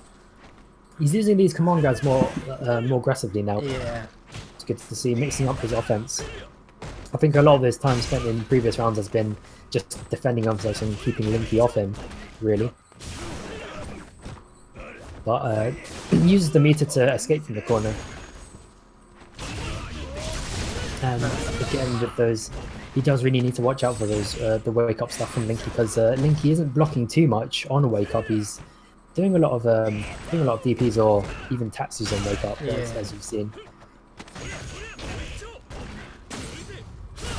But very dangerous territory here, and he's stuck in the corner. But again, the V trigger. He really likes saving that V trigger for the very last moment. Linky but it does seem to be working out for him. Linky just pressing buttons in the corner, gets caught out by the armor on the X-Bullhorn. Yeah, I think that is what's really working out for him near the end of the round. He's not expecting the armor. He keeps forgetting that he does have the armor move from there. Round 1. Match point now. Well, match game for Moons anyway. I wonder if he can just take it 3-0. He could actually take it 3-0, which would be which would be a quite surprising result considering Linky's performances so far in the tournament. But Moon's doing really well to keep him off him. Again, not reading that that jump in grab. And you could see another one from him here as he's fairly long distance. But again, now he's starting to adjust to those runs now. I think he's just decided to... He's realised that he can just press buttons when he's running in like that. But he finds himself in familiar territory here as he's stuck in the corner. He seems to be completely okay being in the corner, which is... Yeah, he seems to be staying very calm. Yeah. Reset position off the back throw. Does punish that V-trigger. And that would be a command grab to finish off the round. Very nice from Moons. I'm really liking Moons' play. He's not cracking under the pressure at all, just blocking well and punishing all the moves. And that was a great punish on Fireball again. Yeah. And you can tell Moons is no stranger to being under pressure a lot, as a lot of birdies tend to do. Seems to be very accustomed to keeping people out.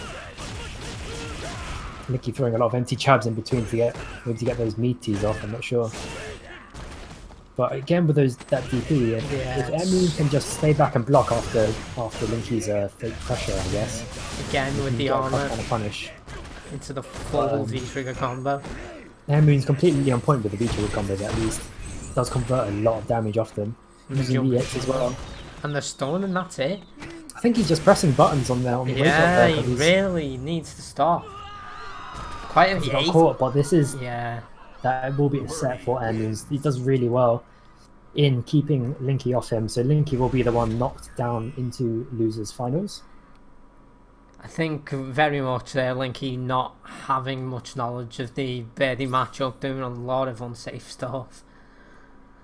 Yeah, I think at first Moons was struggling to adjust to the runs, but eventually he sort of got wise to it and realised he could just press buttons if he saw that run from Linky. Take nothing away from Moons, that was some really nice play there.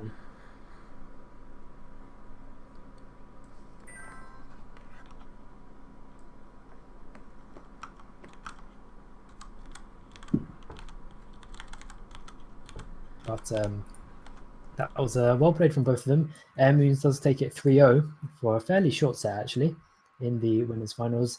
Moons will be progressing to grand finals to face the winner of whoever takes the match between Linky and whoever wins against Omnishambles and Shadow Yuri.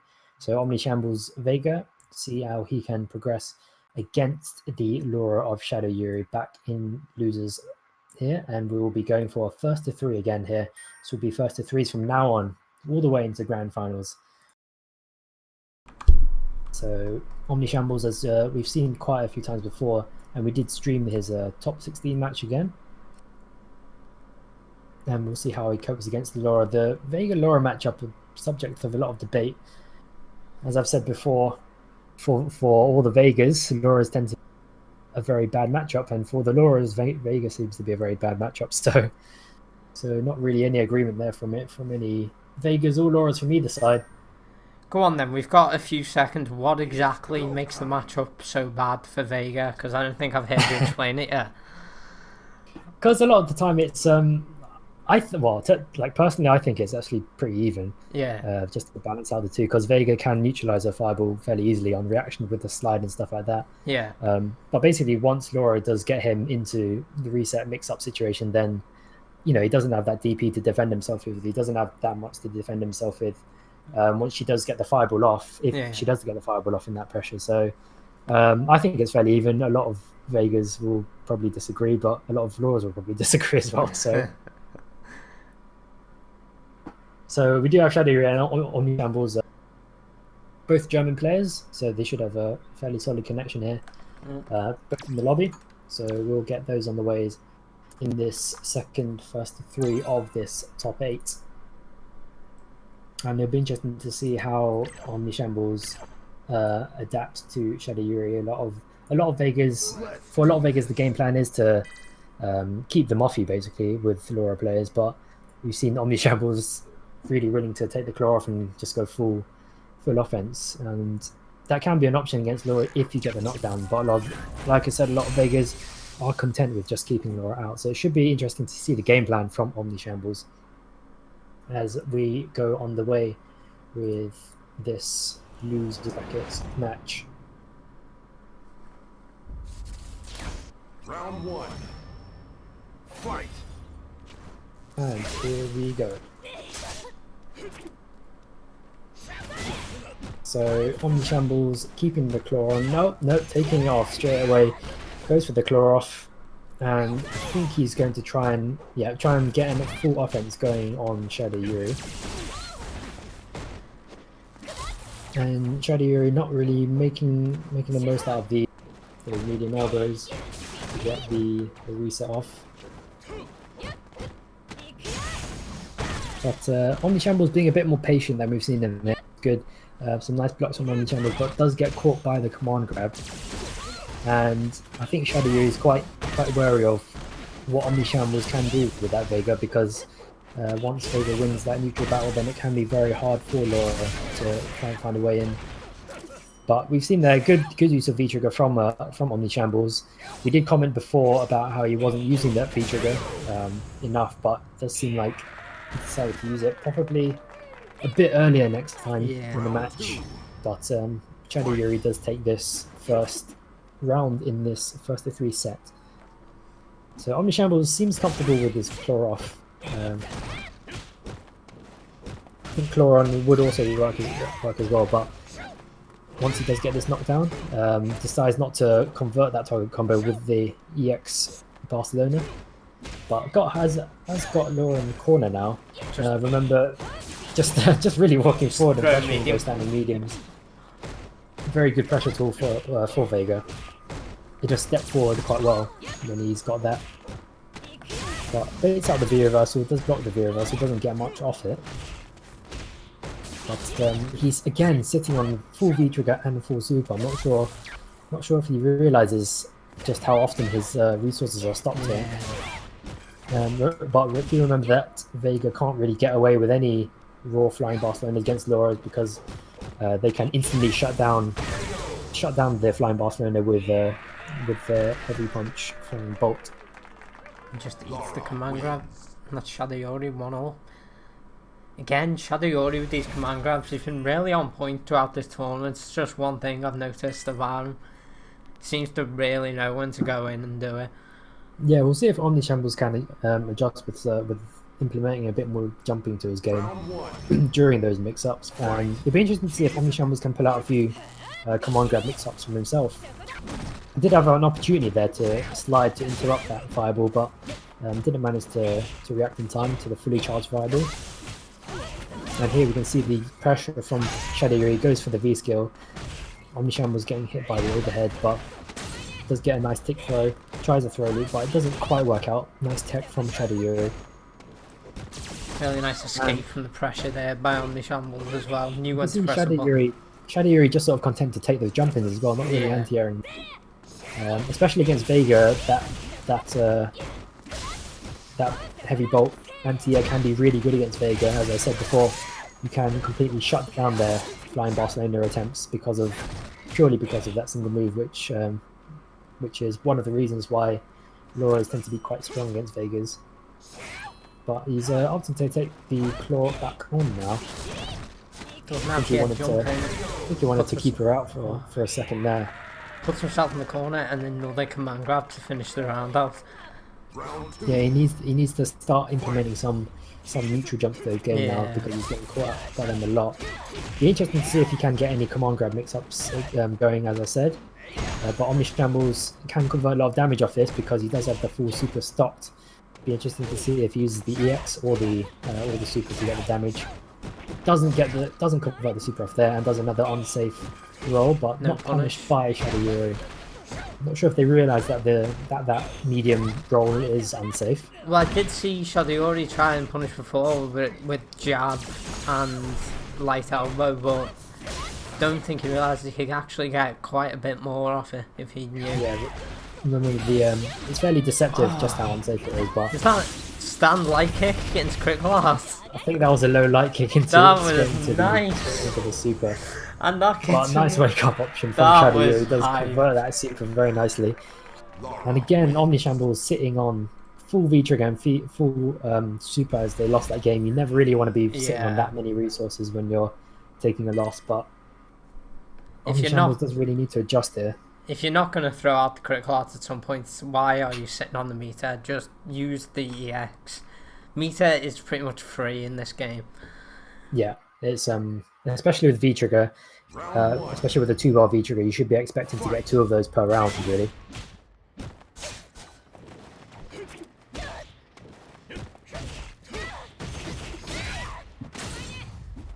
But bit of a pause here as they both sort of test their connections, I think. But both of them now going back into that neutral. And Omni Shambles throwing out some flying Barcelonas here, which is fairly odd. Don't think Catching we've him with seen a that slide all again. game. Yeah, and there's usually a reason for that, and that reason is usually that shut down those flying Barcelonas really easily. But those go for a few there. And I think there is some lag problems here because they're just sort of throwing normals in at full screen. And I do think there is a connection problem here because they're just going to sort this out behind the scenes in chat. Yeah, there's a lot of walking away from each other. That said, they are still going on it. That'll be another disconnect. So we will be restarting fairly swiftly from that. Wait, were you disconnected? I wasn't.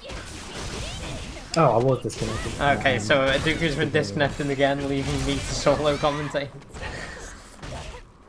So eventually there'll be a point where Capcom decides to stop disconnecting me from their servers, but today. Shadow Yori poised to take this round. Another grab. He's getting so much. I know I sound like a broken record here saying this over and over again, but it is true. Takes it to 1-1. Poised to take the set 3-0.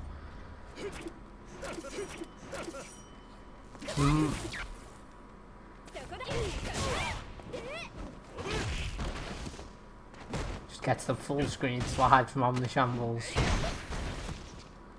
Grab of his own. Oh, nice. Beats the grab out. Nice whiff from there. And gets the stun. Maybe some life left in Omni Shambles yet. Nice. We gets the grab. And the EX flying Barcelona to shut down the neutral jump. Much better from Omni Shambles there, I've got to say. Vega wins. Really chose all his options really well there. It's nice to see.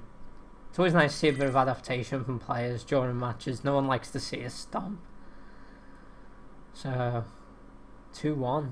Omni Shambles Round back, one. isn't it? Fight. Immediately takes off the course. Slides under the fireball, which is nice. Really big weakness of that fireball if you are Laura. Anyone with a slide gets right in underneath it, especially Vega. Lots of jump ins, no anti-airs. catches him in what I suppose was the dash there for the crush counter. Pins Shadow Yori to the corner. Nice V reversals though to relieve the pressure, and dashes open command grabs. Knows that Omni Shambles hasn't been reacting to the command grabs all game. And again with the unsafe slide, no punish. But nice V trigger to catch the jump in. And yet again, that was almost a repeat of what we saw in the corner before, the V reversal into the command grab. Is he going to do it again? No, goes for the jump in this time. Oh, the wake up. EX Barcelona catches Shadow Yori mid-jump. Do I give Omni Shambles the credit and say that was a read, or was it a guess? I'm not too sure. I'm not sure I can condone wake up EX Barcelona. Yeah, exactly.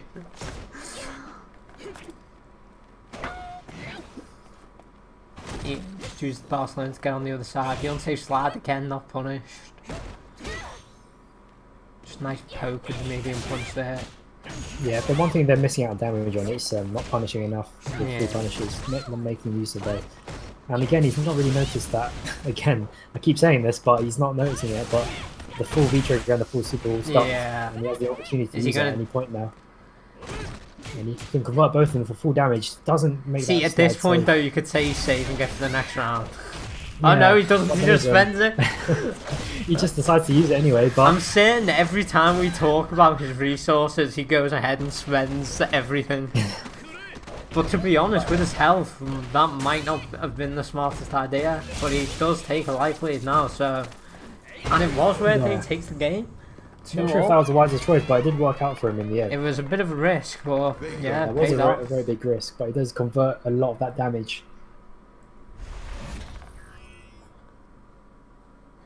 So Omni Shambles is adapting, does spend his resources and gets the game for it. So coming back from a potential 3-0 to take it back all the way to 2-2. This will be the last game in this set. Whoever wins this will progress into the finals, the losers finals rather, for a chance to get out of the grand finals. But Shadow Yuri does being relentless in that pressure, that block string that does catch a lot of people in defense a lot. I'm seeing him try and jabber out of that elbow reset, but if Shadow Yuri can pull out a few more of those command grabs, can catch him trying to jabber out of that. See, this is where Shadow Yuri is really excelling, just keeping his opponent pinned into the corner. I really like that. Yeah, it's wares as well to stop him jumping out. Some really nice play there. Omni Shambles not really sure what to do when Shadow Yuri's got him in those block strings, those relentless fireball block strings, and those elbows as well. That's why I would like to see more of from Shadow Yuri, just those endless block strings essentially keeps catching Omni Shambles out. I'd like to see Omni Shambles converting more of those that potential target combo, or the crouch lead him into the crush counter, stun. Again, not using his resources again, probably saving his V trigger again into the sweeping, and because this is probably his last chance, and that will be the set for Shadow Yuri. Shadow Yuri goes up a tier once he's got his opponent in the corner. He really knows how to convert once he's got someone there. Yeah, and Omni Shambles really not making the chance to throw a lot of EX moves after landing a lot of those standing medium punches. There was a lot of opportunities for EX rolls or EX Barcelonas that he could have converted a lot of damage off. Decided to save the meter and didn't really use the meter in the end anyway. So it was a bit of a waste. So he couldn't spend the super. It was not the smartest decision. So something that he can take away from that is that you really need to be aware, work on your meter awareness, and realize when you do have V trigger and your EX stopped, and really be liberal with them because they do build really easily through every round. There we go. But we will be continuing through losers to take it into losers finals against Linky and Shadow Yuri. So this will be Shadow Yuri staying in the lobby against Linky. And the winner of this will face off against Air Moons in the very grand final. Air Moons, you've seen the very solid birdie. Linky with his aggressive Ken against Shadow Yuri.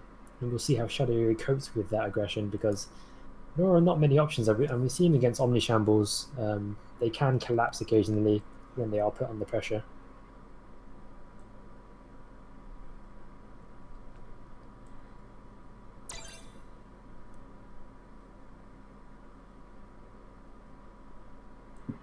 I'm going to take my chance now to apologise for talking shit about Laura players earlier, because I think Shadiyori's been one of the most entertaining players to watch today.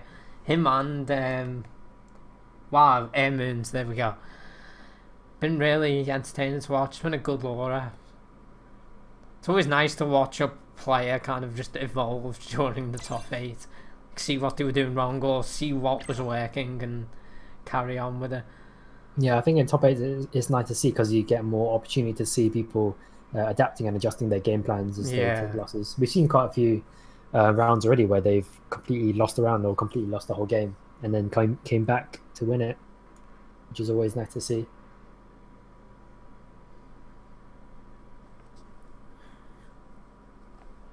Just waiting for both our losers finalists to accept the match.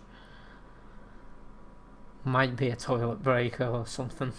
Just yeah, I think they might be just waiting for that.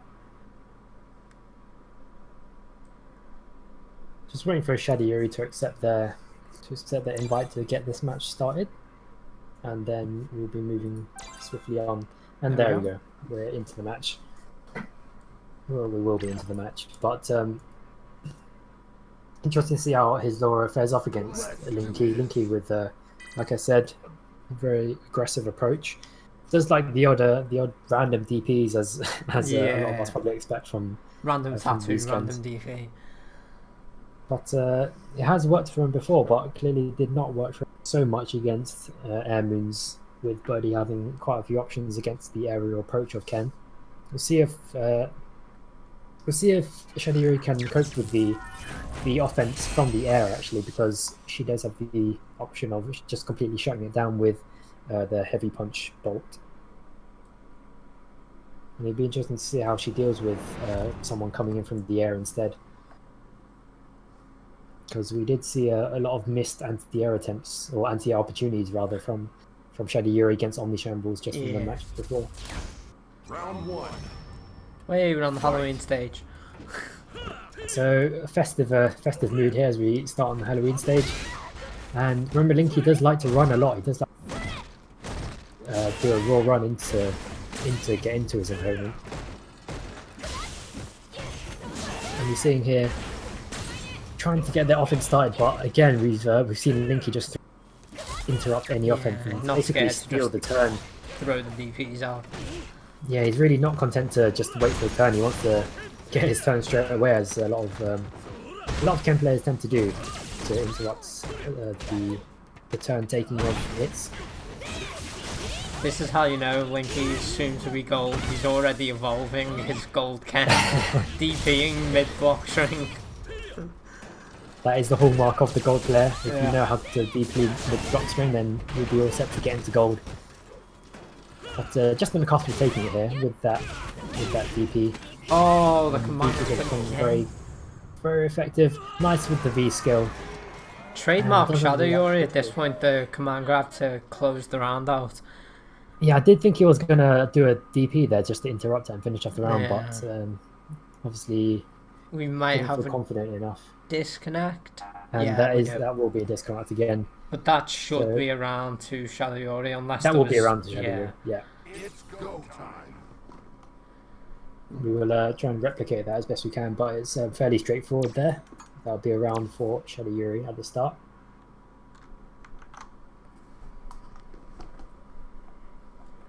We nearly got through the tournament without a disconnect. Nearly. Definitely the furthest we've made it without a disconnect anyway. Most of the disconnects have just been me so far. Yeah. Well, no one cares if you disconnect. At least you get to carry off on the commentating here. Yeah, exactly. But we are waiting for my play-by-play. them to get back in. We're just sorting out the conditions of and that'll be around 2 Shadiyuri. Yeah.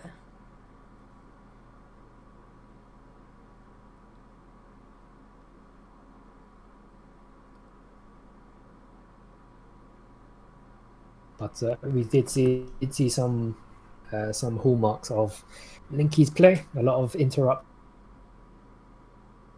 as I personally do tend to see at this level. You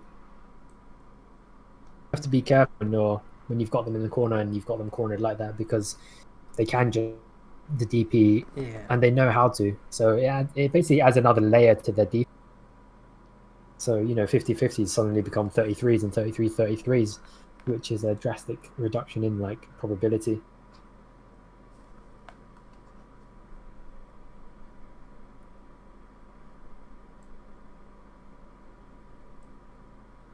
Oh, Aduku, you're top of the list. You need to move down. Yeah, just waiting for me to go down the lobby. Sorted. And we'll be getting into this match shortly. And once again, Shadow Yuri will have a round on.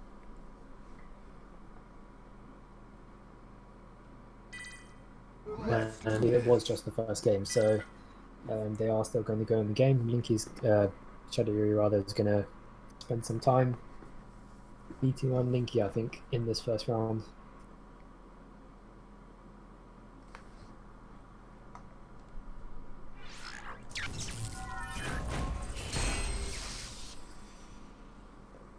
But here we are, back in the Halloween stage, the spooky arena. And Shadow Yuri does have the 1 round lead, which is not by any means decisive so far. Still in the first game here, in this first of 3 sets. It'd be interesting if Linky spent in there that time to adjust to what Shadow Yuri's been doing, which is basically a lot of command grabs so far. Nope. But it seems oh dear, good to watch this game again. And I've seen a few issues here on the connection front in this tournament so far. Actually, I did see someone. Issue. Yeah, I saw someone say in chat that Linky DC'd on them as well. So I don't know if it's on his end or not. Imagine we'll give it another go just before we resort to anything else. Yeah, we are going to fall back on the training stage as a last resort to make sure the connectivity is all good. Halloween stage might actually have some issues in that. You did say you were getting frame drops on Halloween stage the other day, so maybe. Yeah, there are some weird shadow issues and stuff like that, and frame issues on the Halloween stage that I've experienced so far. So we're going to go back to the training stage hopefully, just to minimize any chance of another disconnect. Yeah. But do bear with us because we are going into the losers finals here, just before. And the winner of this, remember, Shadow Yuri does still need to round from Linky, and hopefully they will be getting into this time, third time lucky, with no problems at all. And it does look like it's real good. Yep. So Shadow Yuri just taking that round from Linky. So we'll just wait for them to get that first round, and then they'll be straight underway. And this should be it. As congratulations to Shadow Yuri, who gets a perfect on Linky in that fake round. Anyway, going down to round 2, the first game still in this set. Apologies for the technical issues, but that sort of thing happens in an online tournament.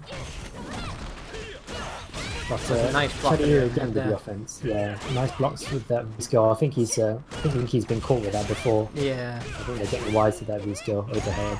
And neutral jump to command grab. Finally, we see someone deal with it. And nice V-reversal to get out of that pressure. Could have gotten some pressure off of that V-reversal, but wakes up with it. Is very now Shadow Yuri's turn to wake up with the super there. Linky getting a taste of his own medicine. But gets caught, just gets caught with that normal into the V-trigger. And he can convert a lot of damage just off that straight hit, and that's what he does there to close out the round. So now, with them each 1 round apiece, and they're going to trying to take the first game in this first of 3 set. Oh no. Tatsu there can be punished. Yeah. Nice to intentionally drop goes into the dash and goes into the command grab. That's quite...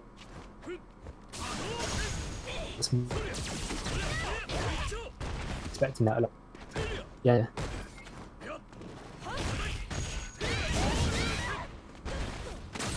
catches Shouldn't get here. Shadowori. Linky just catching him. Yeah. Catching and pressing buttons from too far out, really. Yeah. And I think he should be closing this round off fairly decisively.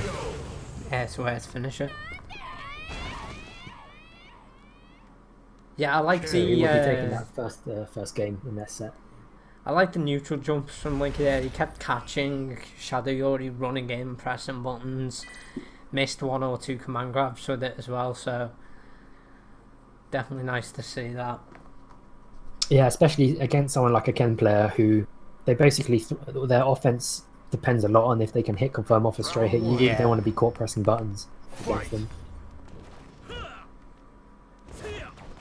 But Shadowori with a lot more patient approach now, really waiting for Linky to come in. I think they've learned not to randomly press buttons when they think they're out of range. But again, we're not seeing any anti-air attempts at all from Shadowori. Linky being allowed to jump in here. Neutral jumps from And if both Shadowori sides can there. possibly shut that down, again with the air Tatsu just being allowed to jump in, but Shadowori does manage to jump back out to avoid it. And again, another jump in. Shadowori really needs to shut this down because Very big jump ins as well, so we've got plenty of time. it's a fairly wide and early sort of jump in, Yeah. so he should really be warding off against that. Nice air swear there though. Again, though, just eats that full combo and just puts him back in the corner. Yeah, Linky seems really eager to pop that V-trigger as soon as he gets any sort of hit Yeah. off. And he can, because he can convert so much damage off of that V-trigger. Even just the activation can convert a lot of damage. Gets crossed up, pressing buttons, but And tries the command grab again. Linky's too wide for Yeah. that by this point. He's been caught by too many of those and he will need to get that. it was only Punished. a matter of time before someone started reacting to the command grab. Got to be smarter Yeah, about so them now. they will need to be changing up their approach with a few normals in that 50 set situation. But Linky now keeping his distance actually this time.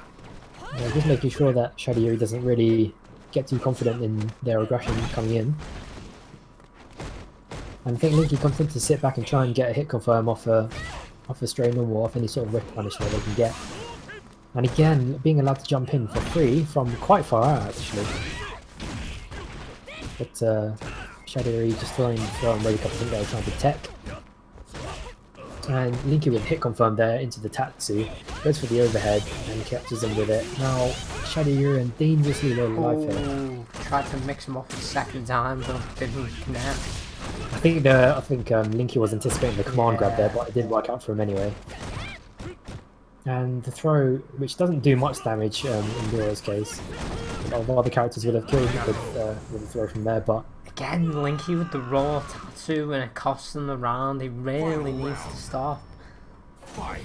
I wouldn't be surprised if we saw some of the classic Ken Tatsu into DP The there. into DP, that's what I was expecting to be honest with Shadowori, just shut it down straight away. The classic fake fame trap. Yeah. Oh, But, nice anti-air grab. That's the first one we've seen, I think, Yeah. from Shadowori, basically all of this tournament. So it'd be nice to see some more of those from him. And you can see here, it's doing it did do a bit of like I like to say mental damage to Linky because he's really not jumping in as much anymore, being caught by that one grab. Nice cross counter. He's aware of it now. And again, That that's didn't command quite grab to combo, finish but, the round. Yeah, they didn't quite comment, but it does get the command grab to finish it Yeah. off. Laura wins. Call That Linky was pressing a buttons very in the convincing corner. round. Very convincing round from Shadowori. Yeah. Just take it quite decisively. So this will be one apiece. This could be a long set as they're both. It's a very back and forth at the moment. With both of them, I think they're both taking rounds with considerable life lead. So it's very back and forth at the moment. But you can see here, as most of these rounds start, they both sort of stay away and stay back in neutral because they both really rely on that stray hit to get into, in Laura's case, a big reset, or in Ken's case, just a load of damage basically. You see the huge corner carry there from the heavy Tatsu. And Linky catching Gonna go Shadowori in the throw loop. Nope.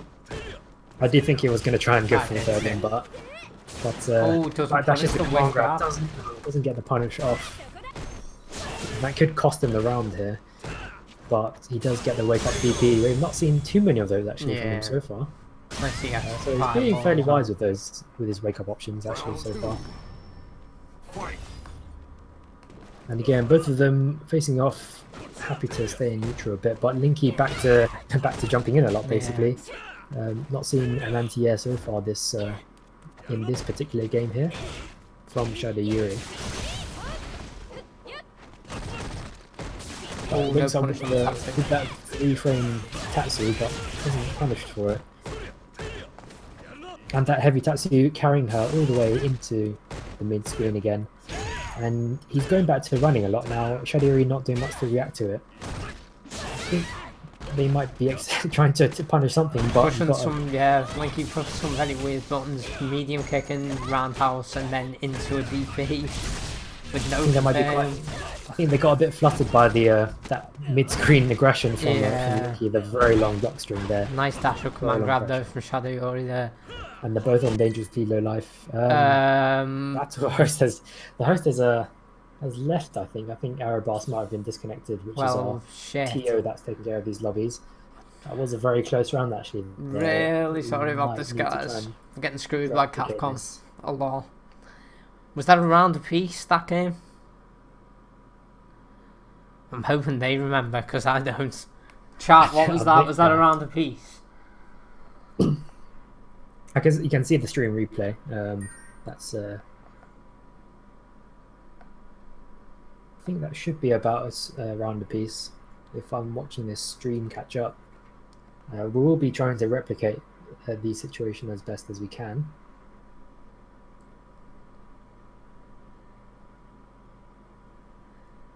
But you see Killan Bro there. Someone's clearly been playing Street Fighter 5 in McDonald's internet. Yeah. But Mexican McDonald's at that, not just regular McDonald's. But we just watching the replay back to make sure we've got all the conditions of this right. Yeah, and they don't remember how many rounds it was either between them. Yeah, don't worry, the streamer's yet to catch up so far. And it was, I think, yeah, I think Shadow Yuri took one.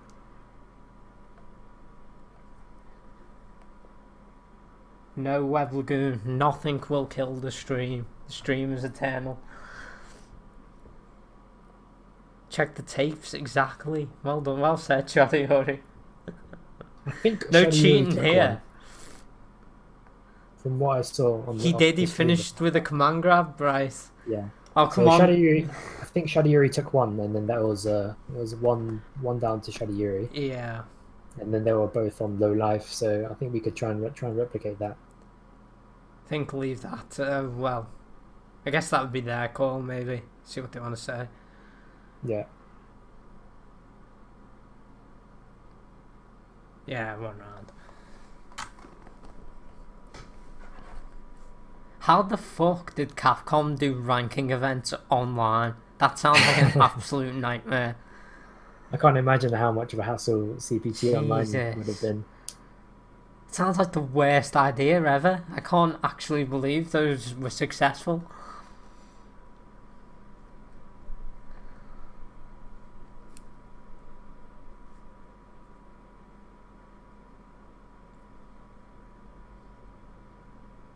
But we're just trying to sort out the conditions of when the restart happens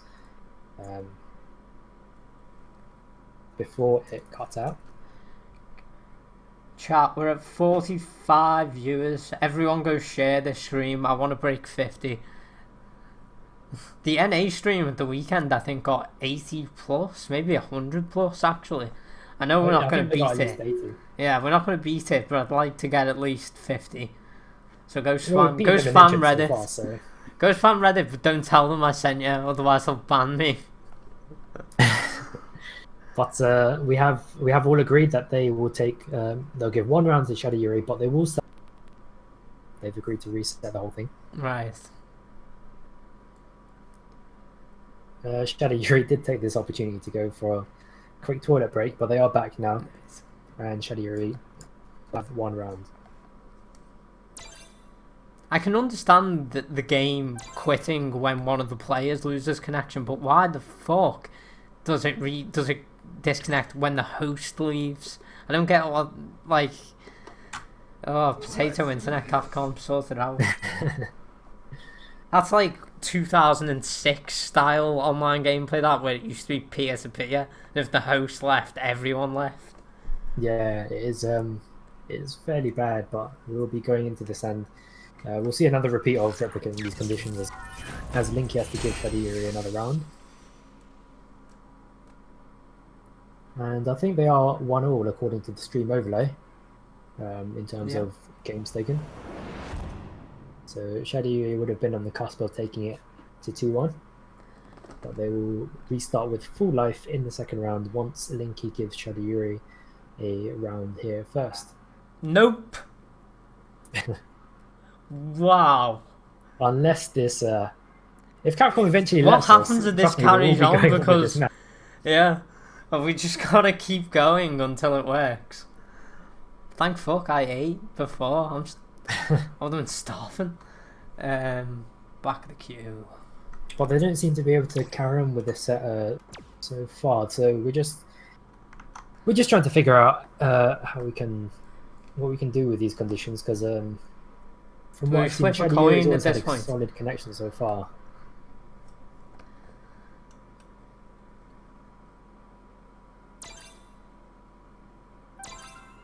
So we're going to try once again, and we will be getting this losers finals to you eventually at some point. Let's do this. Oh, we're here all night, folks. This tournament is serious business. We won't quit. Yeah. This could be a late one. We're not in the grand finals yet. We're still in the Nope. losers finals. Oh god, we're not even. Yeah, you're right. I thought this was grand final. Fuck. Oh.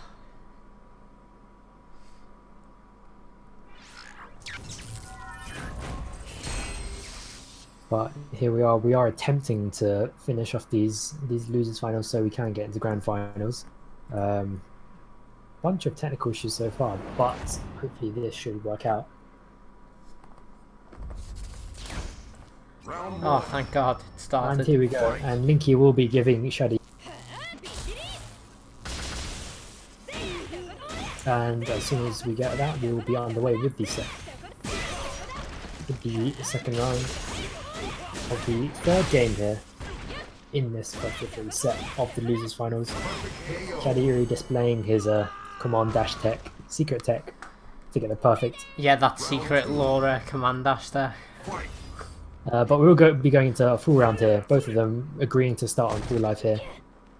And despite that interruption, they will be replaying to try and take this third game in this set.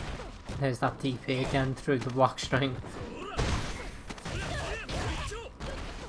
But going for the throw loop again. Nice tick throw from Linky in the corner. But no punish from Shadiri from that. Oh, nice by Shadiri. Nice reaction Got to some nice dash corner out of pressure the going. corner and immediately turn the pressure around onto Ken. But we've seen this before, the wake up DP from Linky Yeah. to reset there. Doesn't get his full V trigger combo though. Linky's still on fairly dangerously high stun, but also dangerously low life, so that might not matter anyway. But he does have that V trigger activated, and he does convert a lot of damage off of that. Punish on the whiff grab. Yeah, it doesn't whiff I punish that. think It does there is seem like lag. they're having a bit of lag issue, Yeah. but hopefully it should iron out soon. Linky is throwing a few fireballs, and it does look like they're back to throwing in neutral. Again, that raw tattoo from Linky, and Yeah, again, raw tattoos again. I know it's A lot of opportunities for reframed, punishing. A lot of opportunities for punishing, but Shadiri does eventually get this Yeah. get this game. Hopefully, we can move on from this game swiftly. Shadiri now has 2 in the set against Linky's 1, and this could potentially be the third and final one for Shadiri if they can take this. Round one. Fight.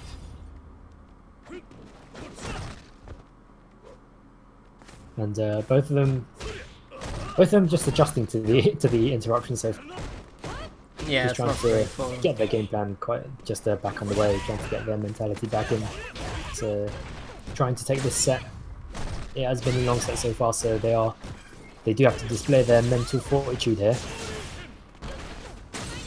But Linky again with that wake up DP, Shadow Yuri does have to be careful of when he just wants to reset back into out of the corner. Nice cross on the dome, straight into the tick throw. Puts him Yeah, into that the was a corner. nice air to air as well. Good reaction from Linky, and Finished does with the eventually get the overhead. And he's landed a few of those so far, so he's Yeah. having success with that overhead. Round 2.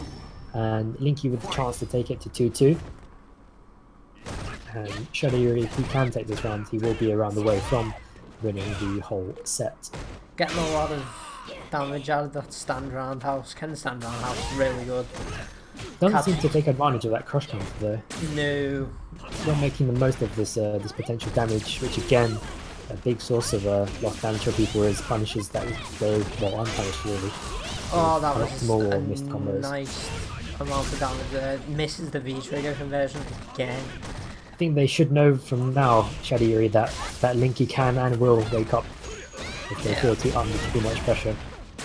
But Shadow Yuri seems content with the amount of damage that they did get. Does get caught with the cross up Tatsu, which can do in V trigger, and is potentially one command grab away from victory if they can land one. But does get one with the combo anyway, which punishes Linky's attempt on offense, and is one round away from taking this set with Shadow Yuri with 2 and Linky with just the 1. Nice air to air there. Can't anti-air, so just commits to the air to airs instead. Yeah, I think they're both trying to figure out that neutral. He tries to DP on Shadow Yuri's wake up, doesn't quite work out. Doesn't get a full punish off that, unfortunately.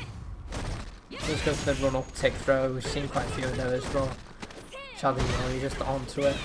And those tattoos again does get punished. Really somewhat don't by like Shadow any Yuri. of these tattoos. These raw tattoos are tilting me, to be honest. You don't even get that much off it, even if it connects, to be honest. So No, I think in V trigger it's much more viable in V trigger because of the cross up property. But just throwing the roll at that, I'm not sure if there's much you can get from that. But Shadow Yuri not really full punishing those, and in danger of losing this close game here. crush counter should be But does get the crush counter, and this should be the round, and Nice. that should be the set for Shadow Yuri. Eventually getting that very long set because of those technical issues, but Shadow Yuri does get that third win in that set. Yeah, commiseration's still Linky. It's not fun having your set broken up like that, but does take third place. Very respectable in what is the biggest tournament we've had to date. Definitely Yeah, it was, respectable. 2-0'd his way through most of winners. Did very well.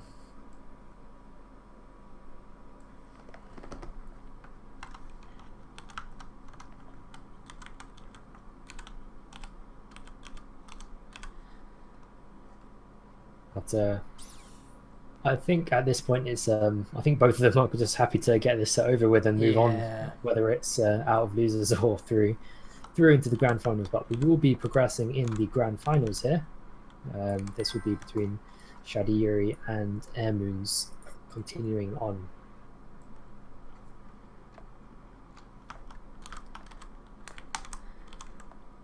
Hopefully Shadow Yuri gives Air Moons a bit more of a challenge than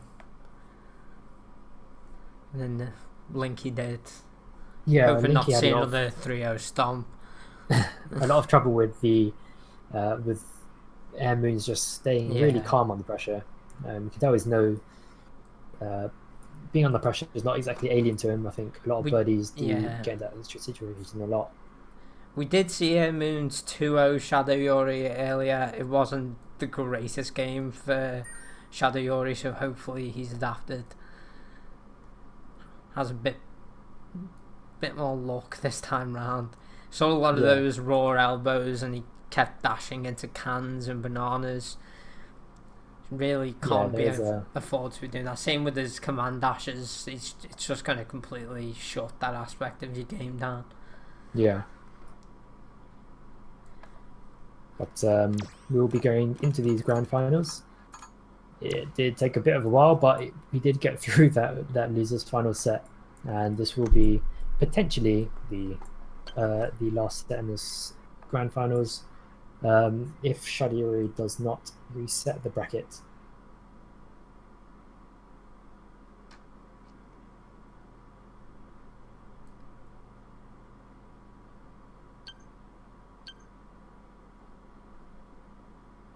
And both of them at Ultra Silver. A lot of the people on top 4 on the cusp of getting gold actually. So Yeah. I'd expect them to graduate to gold at some point. Yeah, I'd soon, expect actually. not to see at least 1 or 2 of these people back next week, to be honest. Yeah. It's always good. It's what the tournament's here for. Helps people who are on the cusp make that breakthrough, really. It's a great way of just keeping track of your own progress, to be honest. I haven't updated the names. There we go. But we'll get grand finals on the way. Hopefully, no. This will be between Chelly and Airmoon's birdie here. And Airmoon's immediately with the backdash. I think he's going to be completely content with keeping Laura out. And he's doing a fairly good job at that so far. Does miss that grab when he tries to dive in. But Shadiri fairly jumpy here at the moment. I think if you jump like that a lot, they will be caught by the very good anti-airs of Airmoon's birdie rather. But Airmoon's doesn't anti-air there, it does allow Shadiri in. And Shadiri with the raw V skill to get the crush counter. But we've seen Airmoon do that before. He does use the armor move to get him out of trouble once in a while. Yeah, especially when he's cornered, he really seems to like just getting out of that pressure with the armor. Yeah, exactly. And he is trying to make a few reads here with the chain grabs, but none of them. Reversal. But Airmoon's had a lot of grey life taken out. Airmoon just seems to have stopped anti-airing as well. Got Shadow Yuri getting 2 free jump-ins there. Does take the round anyway. Neutral jumping there. A fairly strange interaction there with both of them neutral jumping, but Shadow Yuri almost actually took it back because Airmoon's, I think, probably got a bit too defensive, just sort of stayed still and blocked. And I think he was trying to just poke Shadiyuri out, but Shadiyuri does maintain that offense at this point. Backdashes away while they're in offense. I'm not sure what I think about that. But Airmoons is allowed to set up a few bits of offense here. He's doing very well with his V reversal to just get her off at the earliest possible opportunity. Smart by Shadow Yuri there not to jump in when the banana was down. He's jumped in a few times and landed on top of the banana. So yeah, so I think we've seen Airmoons use the V trigger combo a lot, but I think in this matchup, I think we'll see a lot of him doing V reversals to try and get out of those resets and mix-ups by Laura. Using the armor again on the forward heavy punch, gets the crush counter. A lot of people don't know how to deal with that move. Good use of that armor. But he's got the banana down. He's if he's got his food down, then that's really his game at the moment because he's got such a life lead. Still 30 seconds to go, but he can finish Shadow Yuri off. Does take the grey health off, so any hit here can. Shadow Yuri has got V-Trigger and Super, but does not get a chance to use it. And again, that armor finishing Shadow Yuri off. Birdie wins. Fairly unsafe option, but Airmoons does seem to be using it quite smart, actually. Using it at the right times when Shadow Yuri is trying to build the pressure.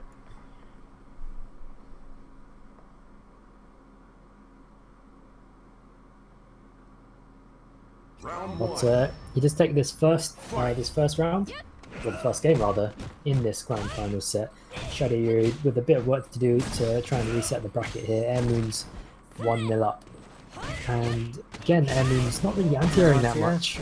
Yeah, we've seen him anti-air quite well in the past, but he seems to have forgotten how to.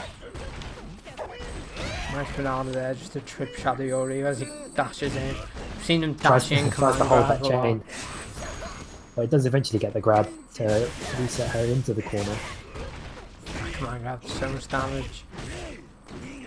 Nice. Just pins him in with a block string and then just goes for the jumping command grab. guesses Yeah, that you Shadow see a Yori will lot. react. You see a lot of birdies do that when Yeah. just to finish off the round. They'll go for the jump in. A lot of people are just grab. scared to press buttons after the block string. Very smart.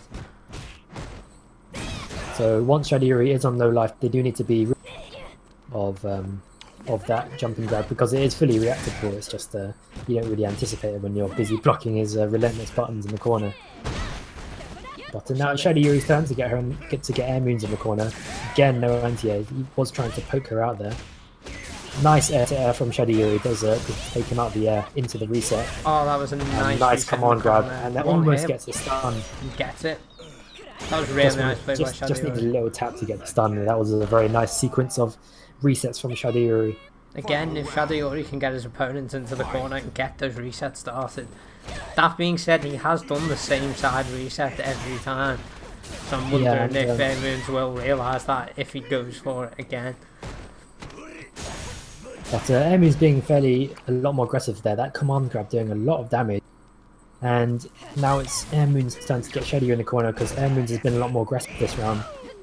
I think he's realised that he can actually have more success if he's going forward rather than going back and trying to zone her out. But a nice air-to-air reaction from Shadow Yuri to take him out of the air. And Shadow Yuri just struggling in this round to get the offense started, and that will be the round. Air Moon's being allowed to just walk up and get the command grab. Birdie wins. And that will be a second game for Air Moons.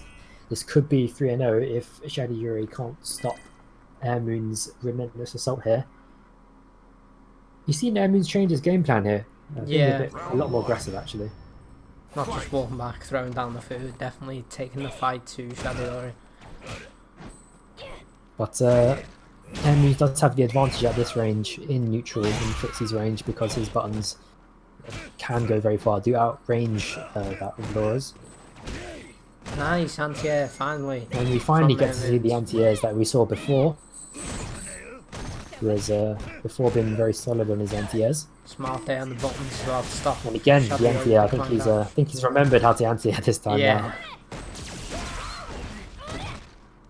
And nice V reversal from Shadow Yuri. He doesn't get much off it, does get caught with the EX charge from Air Moons. Yeah, definitely remembered the crouch medium punch as a button now. And again, realising how to anti-air, and he did up shut out. the I EX think button. that round was really down to the anti-airs being able to... Definitely. Completely Shadow shut Yuri's down approach. Shadow Yuri's crossovers. Couldn't get any real damage conversion off them. But this is actually tournament point for Air Moons if he can get this round. But Shadow Yuri now finally getting their offense started.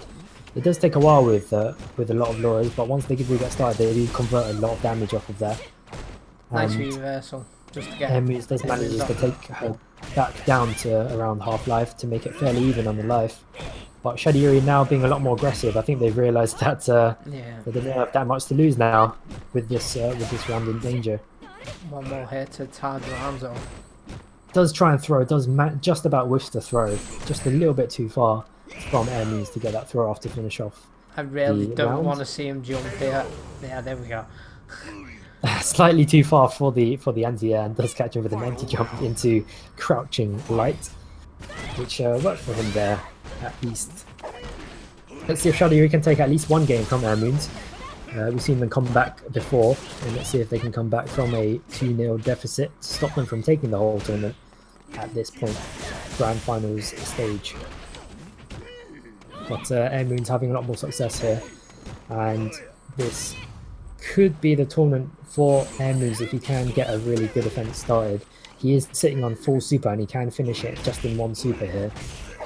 See if he chooses to use his EX for the armor instead of the super.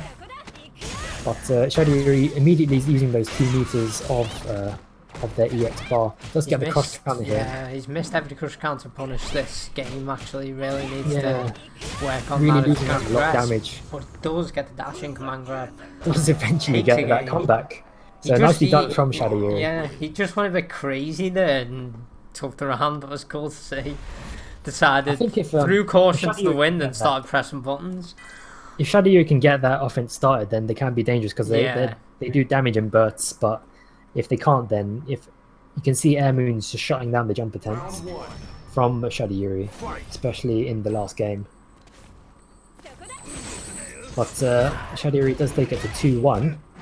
He does have the opportunity to stop Air Moons from taking all 3 games. Bit of an obvious command grab attempt there. Misses. Doesn't get the full punish off the neutral jump. But gets a grab there. Should have got the grab instead, actually. Yeah. Again, the armor forward heavy punch doesn't right through the buttons. We'll see if Shadow keeps up their jumping. Because we did see how effectively Moons shut it down. But I think they seem to have learned. Miss on the crush counter. Relentless offense here from Shadow to corner Air Moons. And again with the wake up EX. And we've seen that V-trigger combo from him before. We've seen him numerous times. Every time he's in the corner, if he wants to get out, feels like his opponent's going to just press buttons on him. Such a good move. If Shadow can read that, however, they do get a good punish off it. But so far, they've not really been able to read when Air Moons is going to throw out that armor move. But again, not really confirming much of the cross counter, but does get dash in. Command grab. And Air Moons, I think, just waiting for their opportunity to really mount some damage on Shadow. Shadow, I think, now being way more aggressive. Sitting on full meter and full V-trigger now. Birdie can pretty much end this with 1 hit. His super does atrocious damage, especially if he's in V-trigger. Does spend a bar though just to get him out of the corner. Yeah, does get himself out of the corner, but he still has that V-trigger for a good amount of damage in the V-trigger combo. Tries to lay down the food, but Laura jumps straight over it. Just did it there.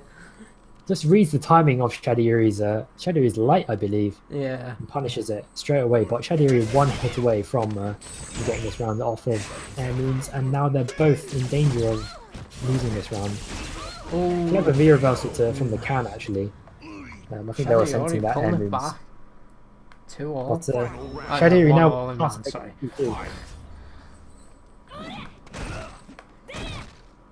But now 1 apiece, Shadow can take it to 2-2 if they can win this. But at the same time, Air Moons can take the whole tournament by winning this round. Nice reset from Shadow. I think they're adjusting their resets because before they would do a combo after the first reset and then command grab on the other one. But here they're going straight for the command grab, and nice blocks with the overhead, double overhead. But both of them just trying to get that hit to get their offense started at the moment. Again, Shadow trying to jump in, but Air Moons gets a free reset basically off of that anti-air and gets that grab. And makes his dash safe. Yeah, that's very clever from Air Moons. Oh, I didn't think that would just about kills with that command grab. That command grab doing loads of damage. Jesus. That will be the tournament for Air Moons. So that tournament finishes, that grand finals finishes 3-1 to Air Moons. Well done to both Shadow and Air Moons. Shadow did have a very respectable performance there, actually. To win back at least that one game where they were in trouble at the 2-0 point. Nice grand finals. It was nice to see Shadow at the very least take a game. Shadow definitely had, probably for me, a really good run through the tournament. It's one of my most entertaining player to watch there in top 8. And I don't usually like watching Laura's this much, but yeah, I think with Birdie, he's quite uncommon at this stage as well. Yeah. So I think a lot of people don't have as much matchup experience as people would have against Laura, especially here in Europe where they seem really popular. I think it's the same advice, but if Shadow works on his anti-airs, works on his punishes, could easily see him taking this tournament next week. That was really good play.